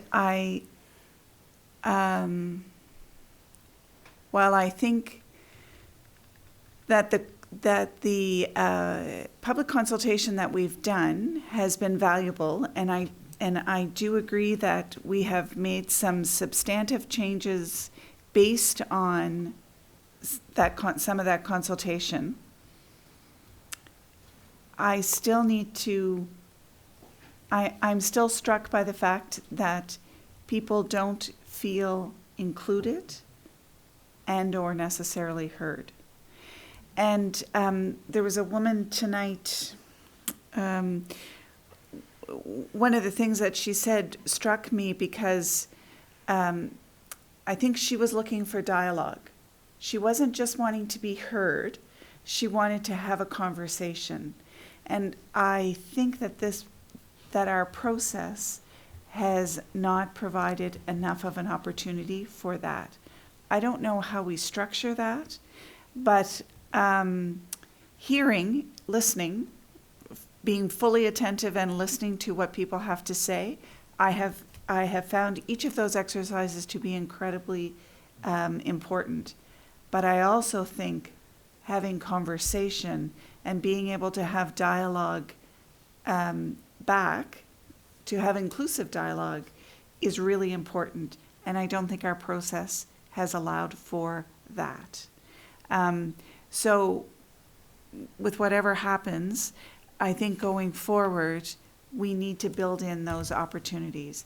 And I also wonder if there's a way for us to dissect the document a little bit in smaller bites. It's a big document. It's a bit of a tough read if you're going from front to back. Is there a way, I would like us to consider, is there a way for us to divide it up into smaller chunks that we can then have some meaningful, genuine dialogue back and forth around? I think every time that you are able to clarify something, I can go back in the document and I can say, oh yes, I see that now. Because it's not written necessarily in a language or a format that is familiar to me. But I think breaking that down may be very helpful to our residents. So thank you. Thank you, Councillor Harland. Mr. Spear? Yeah, thanks. Or Alex may want to respond as well, but Councillor Harland, I guess, we've had a lot of meetings, and the problem is that I'm not sure what the format to make people more comfortable, that the open houses we had was supposed to be give and take, and I know people didn't necessarily speak up. We had people afterwards, so we're going to struggle with how to hear, and certainly I know Xander and Alex probably gave out a couple of thousand cards over the past year, said, call me if you have questions, call me if you have questions. So it's a struggle to find what the perfect format is. And maybe, we'll talk about it. It might be a next council exercise, and we'll talk. We don't have any decisions tonight, but probably on the meeting on April the 7th, we'll look at what you want to do for next steps. Maybe we need more of just a round table where people can come in and just discuss stuff for clarification. We'll remind people that on our website still, I believe, is the YouTube that Xander did. And he was glad, well, I don't say he was glad to do it, but I said, gee, this would make life a lot simpler. And he's like, okay, I'll do it. But he went through each zone. And if you go on there, you have chapters, I guess, on YouTube, where you can say, well, I don't care about the integrated development zone. I don't live in St. Andrews, but I live in Shamcook. Well, there's a whole section on the rural Shamcook thing. The way, and maybe Alex, you can correct me, but trying to separate the bylaw into chunks is a little bit hard because it's all kind of heavily integrated. So one refers to the other. And so that makes it, and we'll have to think about it. I don't have an answer tonight how to make it a little easier. One thing they have done, which is, and correct me if I'm wrong again, Alex, but your definitions are a little more robust than they may have been in previous versions, where there's a lot of emphasis, if you remember, on the older bylaws, each zone had multiple pages and tables and stuff. And they've really reduced that by taking very specific developments and just mentioning them in the definitions at the front. And if, I don't know what there is, but there's pages and pages of definitions. I remember my first sit down with this bylaw, I went out for about an hour and I was still only halfway through the definitions. I thought, holy moly, but anyway, but there's a reason for that, right? And so I'm not sure, we'll have to talk with them, and again, for us that do this on a weekly, daily basis, you kind of understand stuff a little better than those, especially from the public. I mean, council is the next level where they're talk about this stuff on a at least monthly basis every couple of months with different developments, and then they have the general public who once every couple of years thinks they want to do something, then attacks or tries to jump into the bylaw, save some time, and then realizes it gets a little bit more complicated. So I'm not sure what we can do to, and I'm not blaming the public. It's just it's a complicated document to a certain extent, just by its nature. And even people would have complained about the older bylaws that it was still, because you're jumping between different sections to kind of look at different aspects of a specific development. We hear you. It's just going to be struggle to figure out exactly what it does. One thing the clerk and I will put on our thing too is maybe in the newsletter or separately, we'll put out to people that, we're getting close to the zoning. Here's what it is. Please look at your own property. You can come in town hall. It's got an online link, whatever. That's just, that's the best thing. I can drive around town and look, but especially with the expanded community, I can't see everything without trespassing on people's property. So if people can take the time, even if they have to call us or they're happy to talk, and maybe one of the, we've got another staff member who does GIS down there that he may be able to at least help them identify what it is, and if they have concerns, then pass it along to the planners to address the concerns and things like that. So we hear it too. It's just to try to figure out what's the best way to get dialogue in an atmosphere where people are comfortable. And I don't know, if you remember the municipal plan objections, I think there's about twice as many people to that than there was tonight. It felt like anyway, so maybe people are starting to get a little more comfortable after some of the discussions, but we hear it. We'll have a discussion, I'm going to guess, maybe on the 7th on what next steps. I might have already said that, but just to give staff direction. It's everything from we want to do something with this council to let's park it, let the next council deal with it, or something in between. We're all good with it. It's really going to be back in your hands about how you want to do this.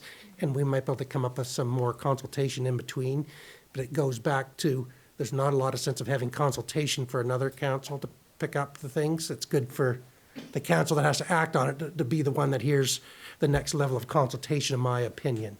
So, but we can have a bigger discussion about that in a couple of weeks. Thank you, Mr. Spear. Deputy Mayor? Thank you, Your Worship.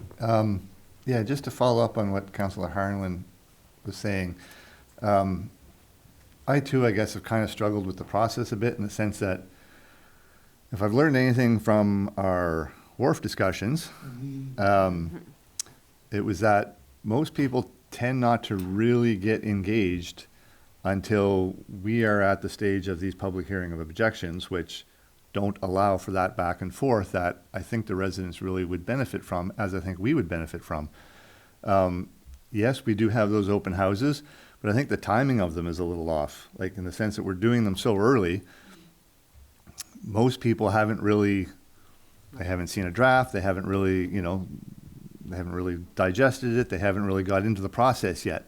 So I think, again, perhaps this is something for the next council.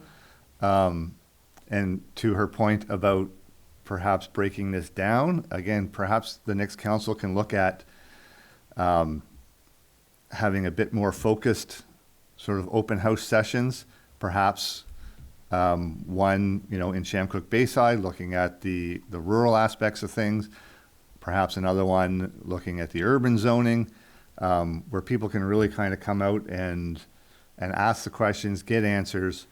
I think we'd get a lot more buy-in from the public. And I think in general, the public as well as the council would have a better understanding of the direction that they want to go in. So, but again, I think that'll be something for the next council, in the sense that, again, I don't think, I heard it a few times tonight. I would disagree. I don't think there's any intention of this council, correct me if I'm wrong, to rush this through.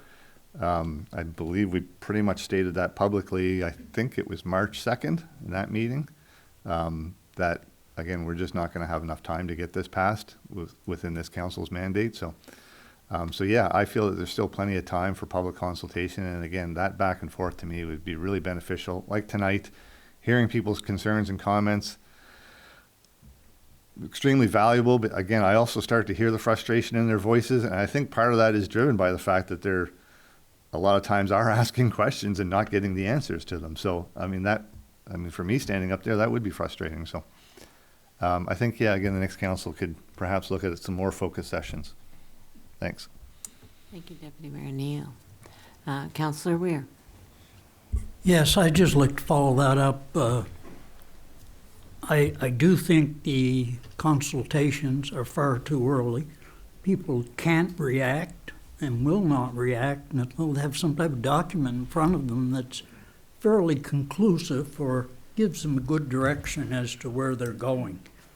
And we do hold those sessions far too early. I remember in March we talked about it and concluded that we had to have much more consultation before we moved ahead.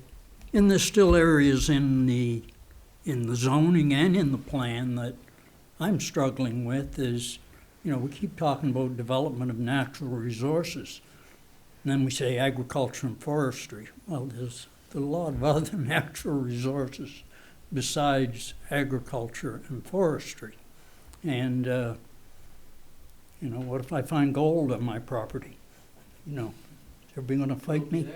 I actually have it. I have enough granite to supply the East Coast for 50 years. So, but there's no clear understanding of somebody that has a natural resource like that. They know they're going to get turned down if they want to develop it. You know, that's a given.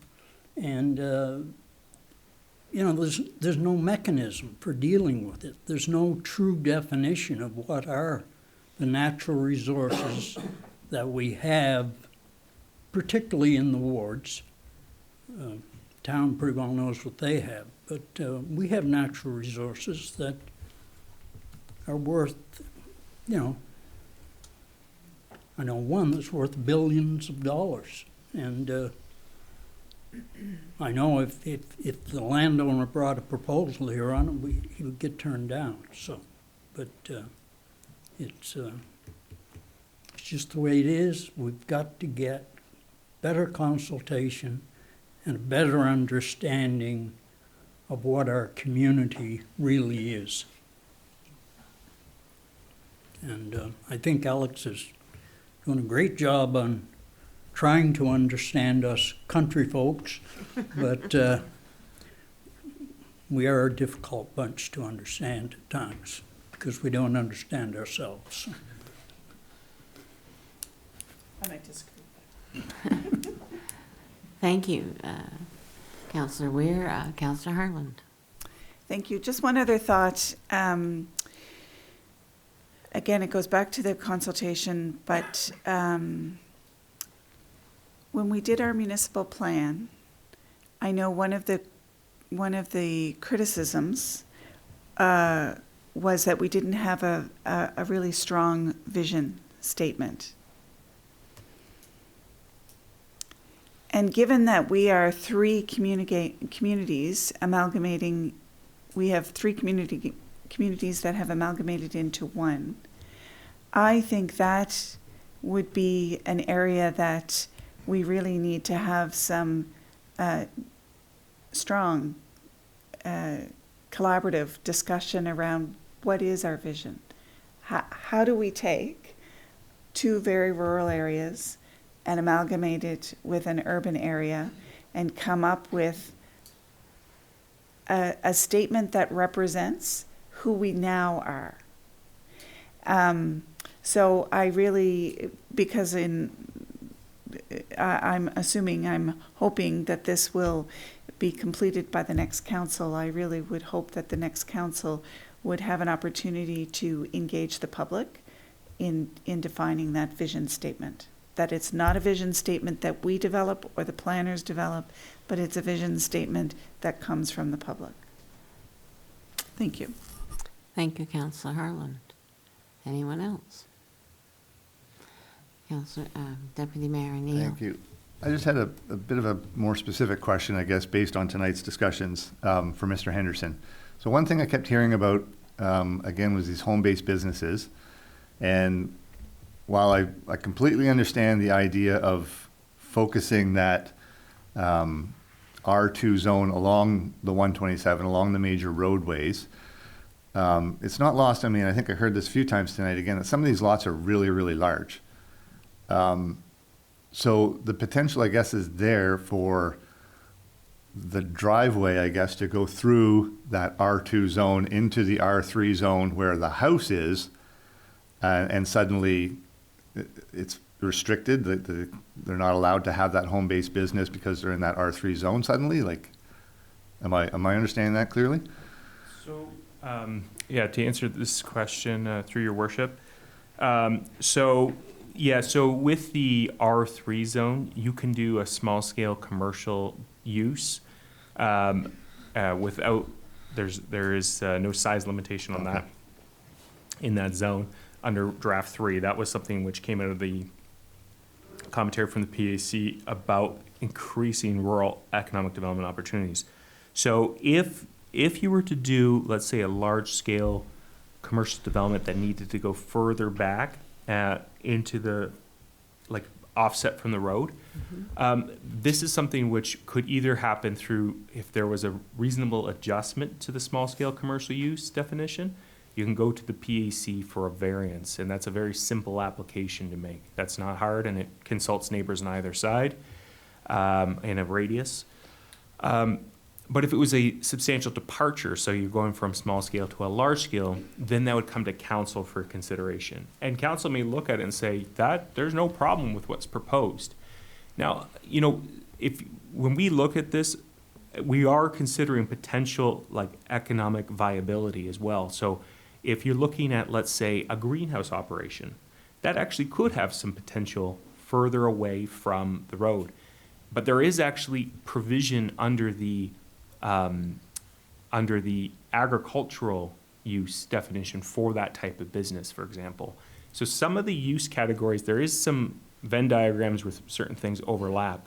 And there is, the way this is written in a, like as Mr. Spear said, the definitions are broad, and I would draw public's attention to them because a lot is in them. And in terms of what could be developed, there's many things that could be developed without having to go through a discretionary process with that uncertainty. So that was the goal, is to provide as much certainty as possible. But what we've said to folks, if they're looking to do a large-scale investment, is always contact us, and you can always get a zoning confirmation letter ahead of doing the investment too. So that provides that certainty. So I think in this case, if it was a small-scale business in that kind of food production category, then that would be permitted out like further back from the R2. Would that also apply to like strictly a home-based business? Yes. So like the small-scale commercial use, so the way we did it, and this is a zoning, there's a zoning kind of framework where you see it in the municipal plan, is one use builds into the other. So if you can do something in a small-scale commercial use, it includes everything you could do in the home-based business. And then anything in small scale you could do in the medium scale. Anything in the medium scale you can do in the large scale. So it's the most permissive. So we try to do it so you're not having to come back to PAC because, you know, it used to be in zoning you'd list restaurant, pharmacy, boat building, and then somebody wants to open a bakery. and they got to come to PAC and it's a maybe and there's a big uproar and that person can't open the business. So that goes to that point that someone said about making sure there's some more certainty. And in this method, it's hard maybe for some people to understand, but it is designed to build as much certainty as possible without sacrificing the real land use impacts that can happen from, uncontrolled or not thoughtful urban planning. Perfect. Okay, thank you very much. Thank you, Mr. Henderson. Thank you, Deputy Mayor Neal. Anyone else? Your Worship, Yes. just one on the consultation. So absolutely, we're at Council's pleasure. We're essentially at the RC an extension of your staff. I know we're shared amongst many councils, Right. but we're an adaptable team that will serve you at your needs. So as the next council looks to develop a consultation strategy, we are there and we're available. So we will make resources available for that next council. Just wanted to make that clear. Thank you, Mr. Henderson, and we know that because you've been here a long time helping us and giving us the information, so we really appreciate you and Mr. Gopin as well. We were very fortunate to have both of you. Anybody else? All right. So we're now up to question period. Is there anybody from the audience that would like to ask questions about what we just discussed right now? I'm Susan Sims. I have one quick question.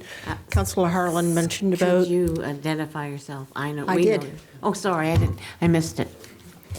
Sorry. Sue. Councillor Harlan mentioned about a mission statement or a purpose or a vision statement. Is there one now at all? There is. It's very vague. Through your worship, yeah. So this was a concern that the vision statement was more or less tacked on afterward, and frankly, the reason was because staff didn't feel it was their place to develop that vision statement in the draft. So it did get tacked on, as I said, through a supplement meeting of council where they decided, yeah, we do need to include a vision statement. But was it the vision statement that the council wants to rest with, and does it reflect the community? I think the response we've heard is no, it doesn't. So I think, again, this would be probably to the future council to look at what is the vision statement that reflects the values of the people of St. Andrews. And I think this is absolutely something that could be workshopped. They are very difficult to get right. And, staff will offer, here's something that pulls in all the high level values, but I think that vision statement currently doesn't resonate, and it needs to come from a more organic process, and I think that's what we've heard. So you said it was tacked on to what? Yeah, so there was a meeting to look at this concern that there was no vision statement. So the question about including one or not was a question that was brought forward to council, and council decided, let's put one out there, but it's a draft. It's not, they weren't married to it. So it was there for discussion, probably would be more accurate way to say it. And how long ago would this have been done? That would have been, there was a meeting. Yes, it's like the second or third version of the municipal plan. Yeah. So it's not the zoning bylaw, but the municipal plan. Yeah, municipal plan, yeah. So you're talking about now. So in all the years that you've been a councillor, you've had no vision statement, no purpose, no mission statement, the council? We had, previous plans, we've had vision statements. So- This one was just omitted by. So up to this, so we're still operating under the current plans, right? So until we have a new plan, adopt it, we still work with the Shamcook Rural Plan, the Bayside Rural Plan, and the St. Andrews Municipal Plan. And so those plans have their own mission statements. So I'm talking about, what I was talking about a few minutes ago was a vision statement that incorporates the three communities into one municipality. Okay, because what I thought a vision statement or whatever would be for the councillor, to keep all the councillors on the track of what they want to accomplish, a common goal. No, this would be for the As a councillor. This would be for the municipality. So there isn't one for the council as such, as a body? Well, I would say that we have, sorry, Mr. Spear. Well, we do have strategic priorities setting sessions we've had at the start of the council, and then we've reviewed them. It's probably early last year. No, it was actually last fall, because we said that, you know, in your last year of your mandate, what would you like to get completed? So we have those. Those are very specific task-oriented things, like work on housing, municipal plan. We hope to get the municipal plan and zoning bylaw completed at that time. There's different things like that. The vision it tends to be just a very broad statement that speaks about what we see ourselves. Alex, speak better.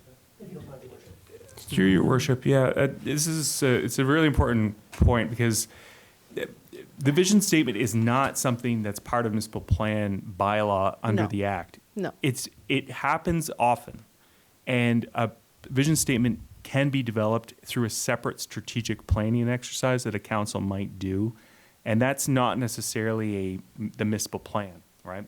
So vision statements, what we as staff, we're looking, when we develop these, we're more interested in the objectives of the community, which might be diverse and go in many directions.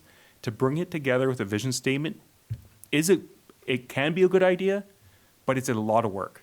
And it doesn't actually have a place within the actual bylaw. It sort of is in the foreword or preamble to, it may give context, and that's why people find it important, but they're an exercise pretty much unto themselves to develop one.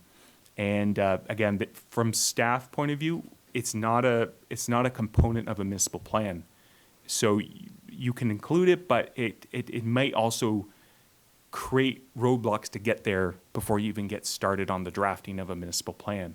So it's a decision of council. If they want to include a separate visioning process, that was a plan we did with the Rural Community of Fundy Shores. They had a separate visioning process separate from their rural plan, and they included it and wanted to include it in the preamble for their rural plan.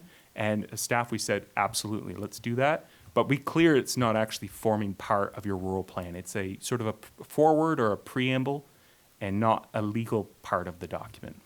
So I understood things like, say, UNICEF or Canadian Blood Services or the Boy Scouts or things like that. They all have like a purpose and a mission statement.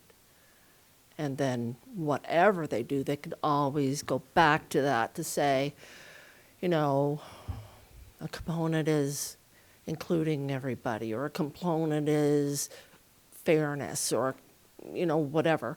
So that vision statement isn't about a municipal plan, or it's not about any specific thing. It's about how they want to conduct themselves as a unit.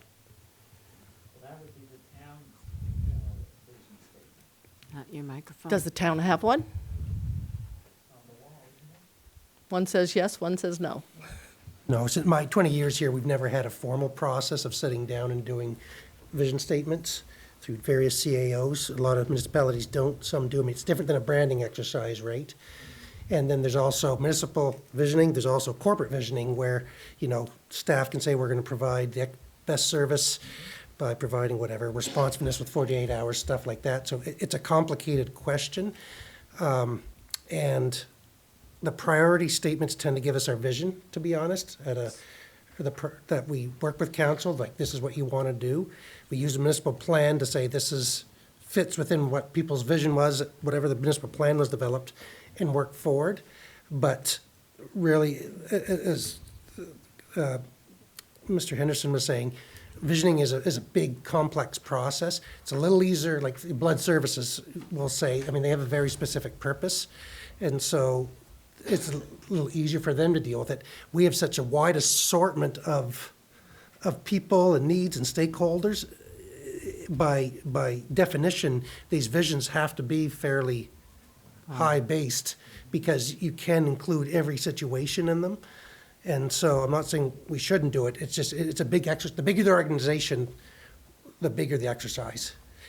And so it'll be, you know, even tonight sitting through the hearing of objections, people were saying different things that, in my mind, I was thinking they clash when it comes to a vision. So, you know, there's people that talked about no infill development, and there's somebody else that supported infill development. And I mean, and that's the balancing that was talked about before, but that's where the visioning becomes a hard exercise to try to make sure you reflect what everyone in the community really believes. I'm not saying it's a bad process, I'm just saying it's a tough process at a government setting. Another question a comment I wanted to make was about Councillor Harland again, mentioned about that people feel as if they aren't involved enough. And a suggestion that I had made is have a process that I experienced at a convention I attended, which was where everybody broke into, after they presented the subjects that they wanted to deal with, they broke into what were called breakaway sessions. And everybody kind of went to separate tables, and each one kind of had a foreman. And they all had their little separate discussions, and they brought the conclusions or suggestions, recommendations they had arrived at back to the front. So it would be like tonight, after all of the various people spoke at the meeting that we had upstairs, then we would take a break, we'd all break off, we would discuss all of those ideas and process them amongst ourselves, which sort of makes us more of a coalition, because I think that is part of it, is that we're kind of separate. Like, I didn't even know those people who spoke. Most of them, I have never seen them before in my life. I couldn't hear what they had to say for a large part. It was new information. So you can't really carry on and discuss it because there's no real opportunity. And I think that is the purpose of it, is that everybody contributes and everybody explains to each other, and there's an opportunity to intertwine all of the different communities and ideas. And I think that that would be a tool that we could utilize here to facilitate curing that problem of people not feeling the opportunity to be heard or to participate. Okay, thanks. Thank you very much. Anyone else? I'm actually a little bit more confused than I was at the beginning. You were clarifying, and then it kind of went backwards just shortly ago. Anyways, when we were initially meeting about the municipal plan, one of the things that Xander had represented is that the municipal plan is our mission statement for the town for the next 5 to 10 years. And one of the things that I kept bringing up is that there should be more goals and objectives in that. If it's a mission plan, I don't understand, and I brought that up, and I participated in every single meeting that you had, and I was at every single meeting. So I guess and this is part of the frustration that people have. You have these meetings, and it's kind of like an environmental assessment. You have your opportunity to ask a question, and you're done. You guys get up at 6 o'clock, you make your announcement or your presentation, you finish about 7 to 7:12 with your presentation, and people have 45 minutes of everybody in that room, and you go line by line. What's your question? What's your question? Well, you only get one question.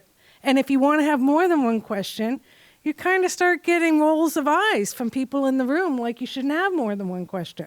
So it is a lot to absorb an 80-page document. And as I said, with the municipal plan, I went to all the meetings. Every single meeting, I learned something new. And it's not until the stage it starts sinking in. The more I listen to you guys, the more I hear questions from people, things start clicking in. You guys have had a year probably or more dealing with this, so this is second nature.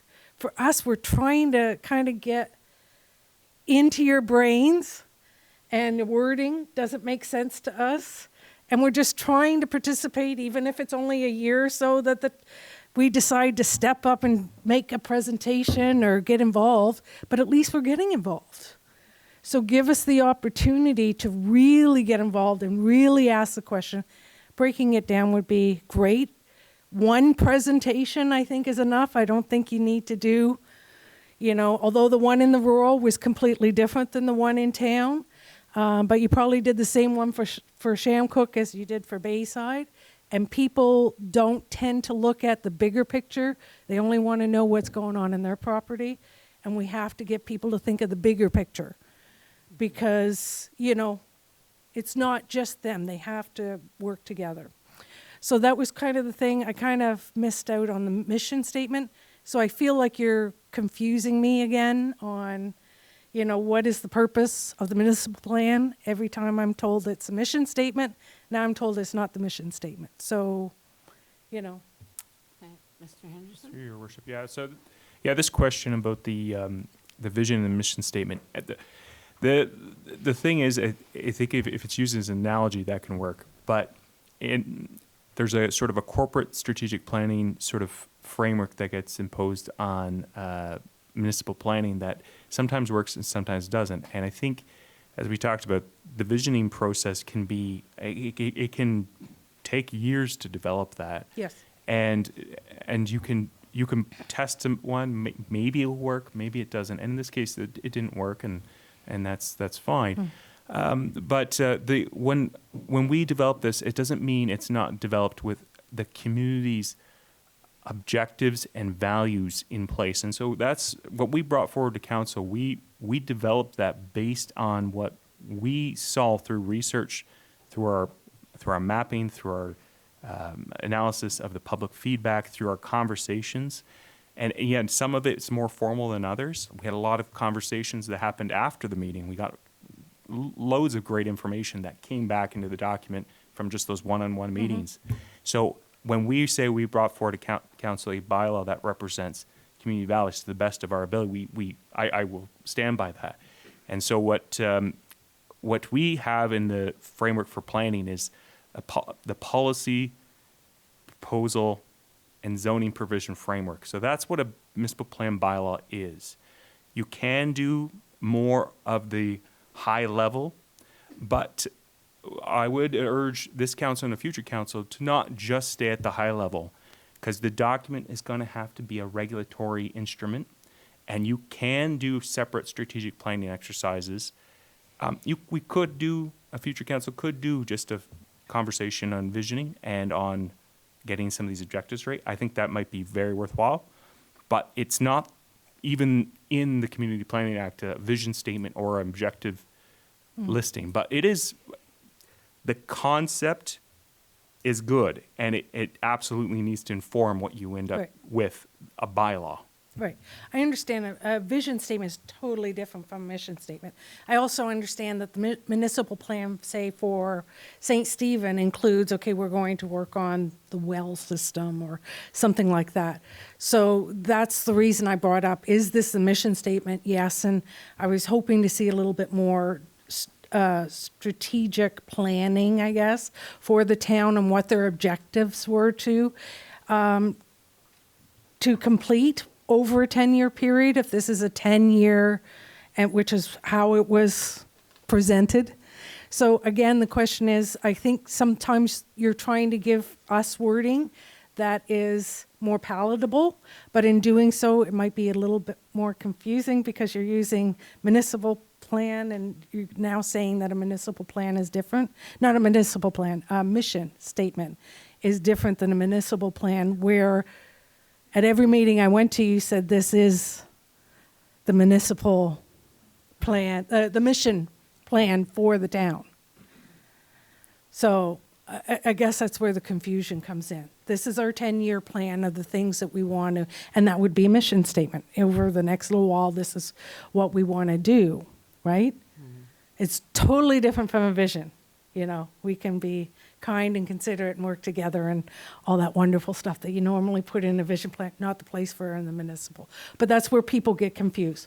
Wording one time could mean something different in another meeting, which is kind of why I attend all of them, so that I can piece everything together. There was something else, but I can't remember now. Thanks. Thank you.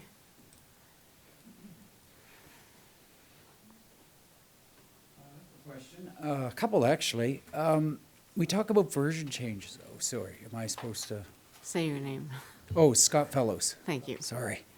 We talk about different versions of that document. Is there any way we can tell? We hear about changes between each of them, but is there any delta in there that we can see? Because I can't tell what's changed. So something that bugged me in version 1 is fixed in version 2, and something else in 3. Is there a way we can look at them as it flows through the process. So we can also tell what we've asked for has been looked at.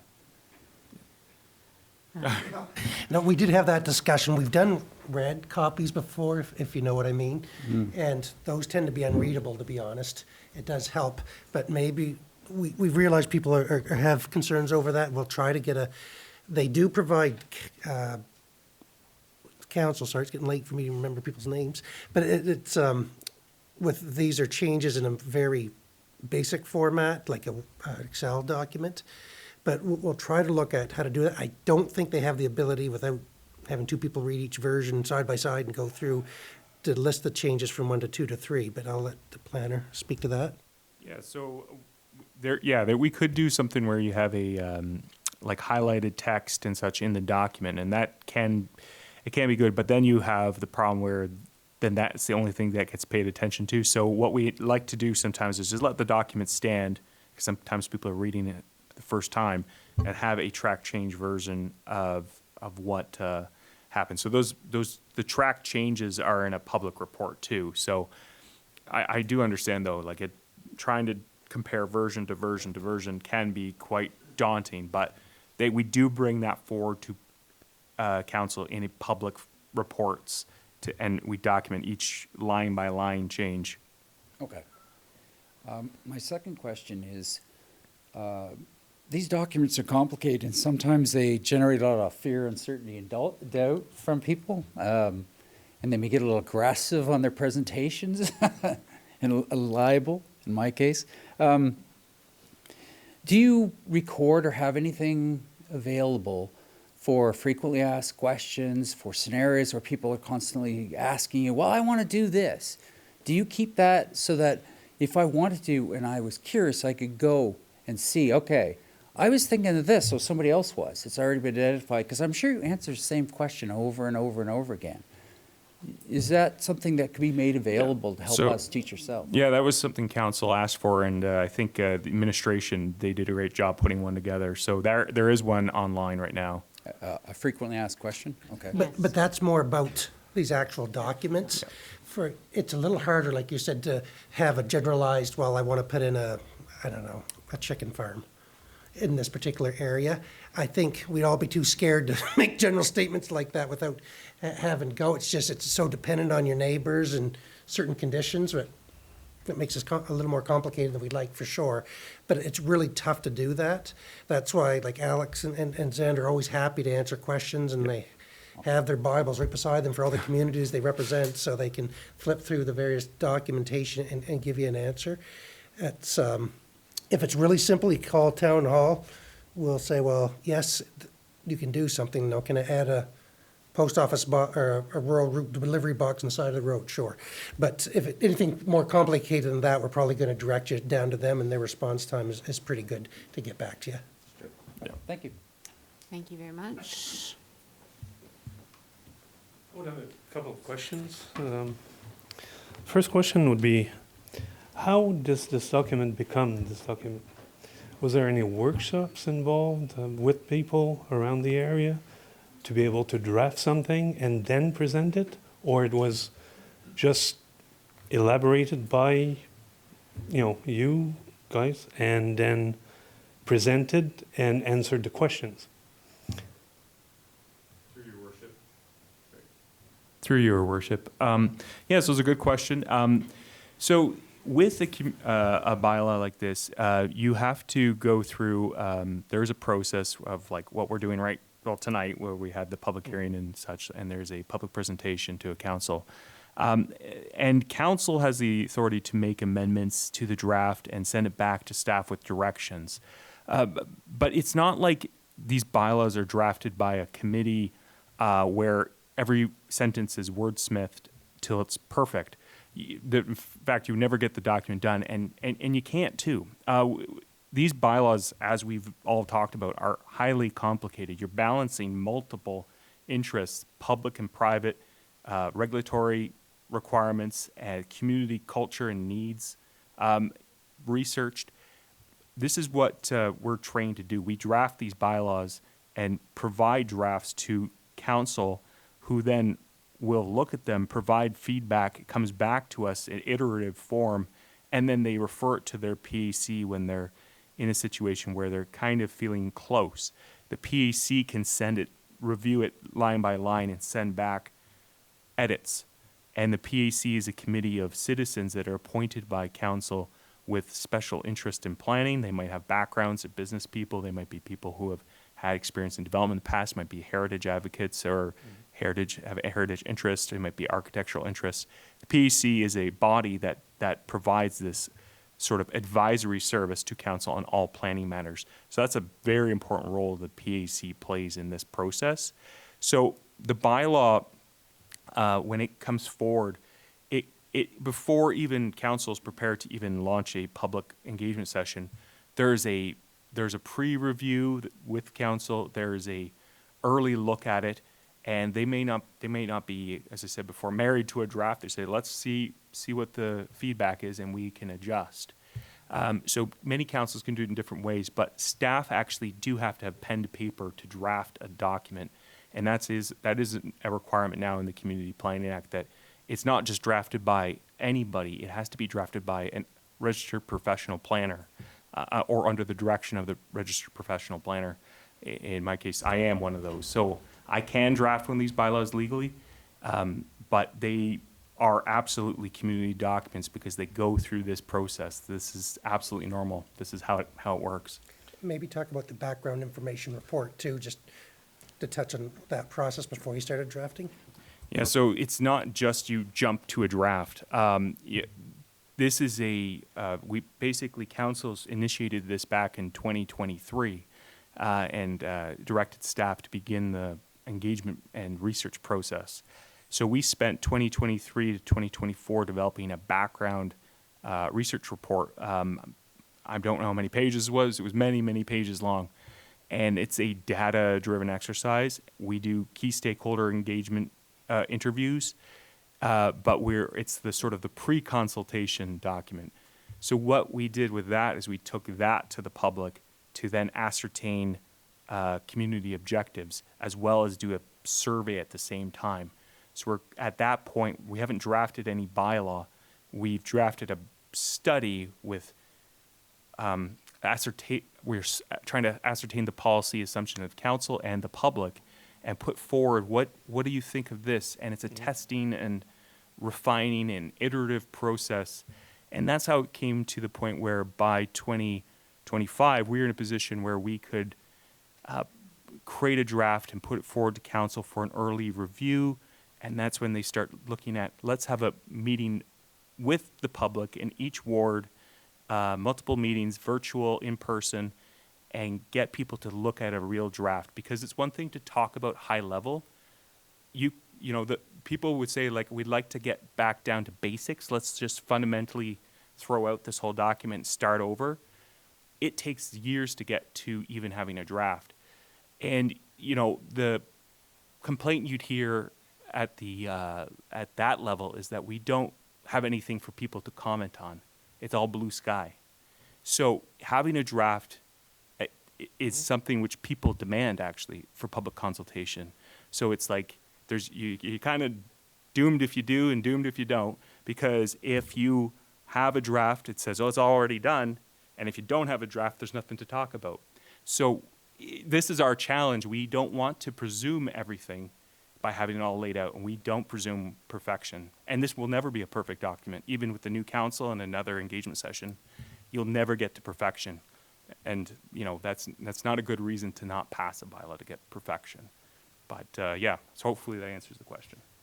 That's what I was a bit referring to, talking about the workshops with people that could feed you information so that you could draft something like that. Because was never aware that you were going through that process during that time.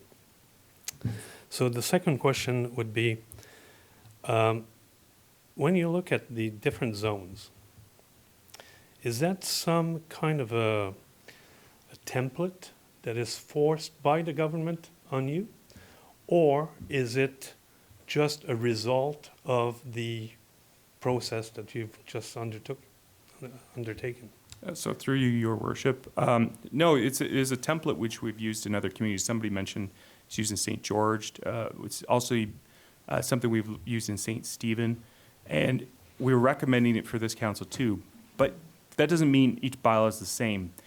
When you go into the sections, there's very significant differences in terms of the general provisions, the policy framework, and even the zones themselves. They may have the same terminology. There's some similarities because Charlotte County, the communities of Charlotte County have a lot of similarities, more similarities than their differences. So there's a lot of things that can be used in one community and used in another, and there's also a learning as well where it's like, that definition led to this issue because there was an ambiguity in it. This may work here, but let's refine it because this is something, a policy objective of this council we're working with. So planners will reuse their work. It's not uncommon.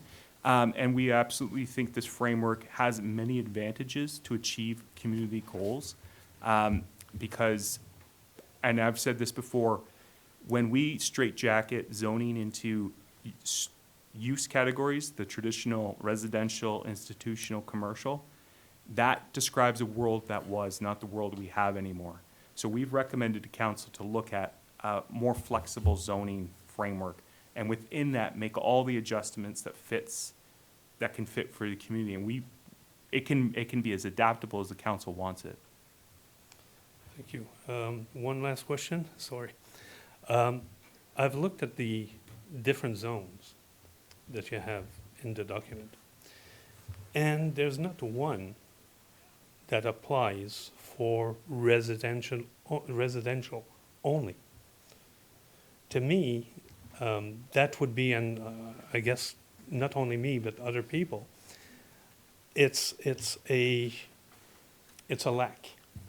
There's in this grid here, there should be, I think, one column that it's residential only, no commercial, no small house, no rentals or whatever, but just and I don't see it at all here. So through your worship, yeah. So no, we wouldn't recommend that unless there was a council priority to include that for a specific area, which it could be done. You mentioned River Road. Yes. Now, there's many ways to achieve a residential only development. If a developer wants to put covenants in, that can be something which an HOA can manage. But that also comes with downsides, no. Sorry to interrupt, but to me, something like that you just mentioned, it's a way out for council. But let me finish. So we heard tonight from people who were, not happy with the level of home-based business provisions. A residential-only zone is something which many communities are getting away from because the fact is, as I said, the world is changing. More people are working from home than ever. More people are starting businesses from their home than ever. Life is more expensive, so they can't go out and buy commercial property to start the business. They have to start somewhere. And the idea of just having only a residential zone, no other uses, no home-based business, no other types of use, that has been, in some ways, a problem for doing things like increasing development potential, increasing economic development potential. And we don't recommend it unless if council were to direct it for a specific area, they can do that. But again, it's not something as a base we would recommend because when you look at the diversity of the population, not everybody's at a point in their life where they're retired and not doing any business and just want nothing to happen other than people living in buildings. Most neighborhoods aren't just one thing. There's a lot going on when you're paying attention. So why would we zone in a way that's sort of artificial, if that makes sense? It needs to be organic and adaptable to what's actually happening. So that's where we won't recommend it on a principle, but it is something a council could do if they were to direct it. Because that was a point for my first question about did you contact people, talk with people? Yes. If you, and I'm sure that... Like I said tonight, you even heard that. So it's not just that we are saying it because this is a personal belief of us as a planner. On principle, we wouldn't, because in the public interest, it's not in the public interest to make these exclusive zones. These are being challenged again across Canada because of the effects of affordability, because of the straitjacketing on entrepreneurialism. It's communities across North America are challenging this idea of a single Euclidean zone for one use only. It has problems. So we who are paying attention to ongoing trends are also trying to recommend best practices to this body. And we're hearing from the public who are saying the same things. We need more opportunities for home-based business, for other types of development. So a community, a development itself can set their own limitations, which can happen through covenants. It could also happen through other types of means, like a development agreement. Or a council could look at a specific area and say, this has a specific limitation. And it can happen. But I don't want to get into a debate, and so back to you, Your Worship. Now, is there a process to ask council to change the zoning in River Road for only residential?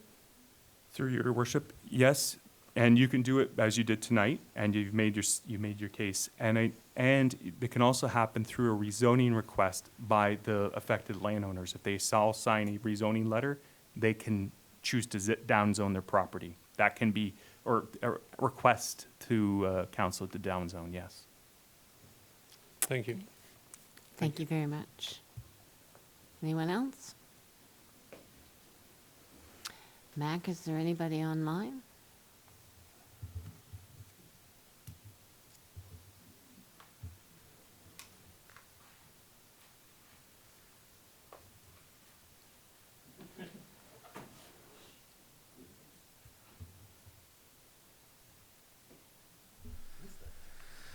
Did anyone online on Zoom, if you want to raise your hand if you'd like to speak?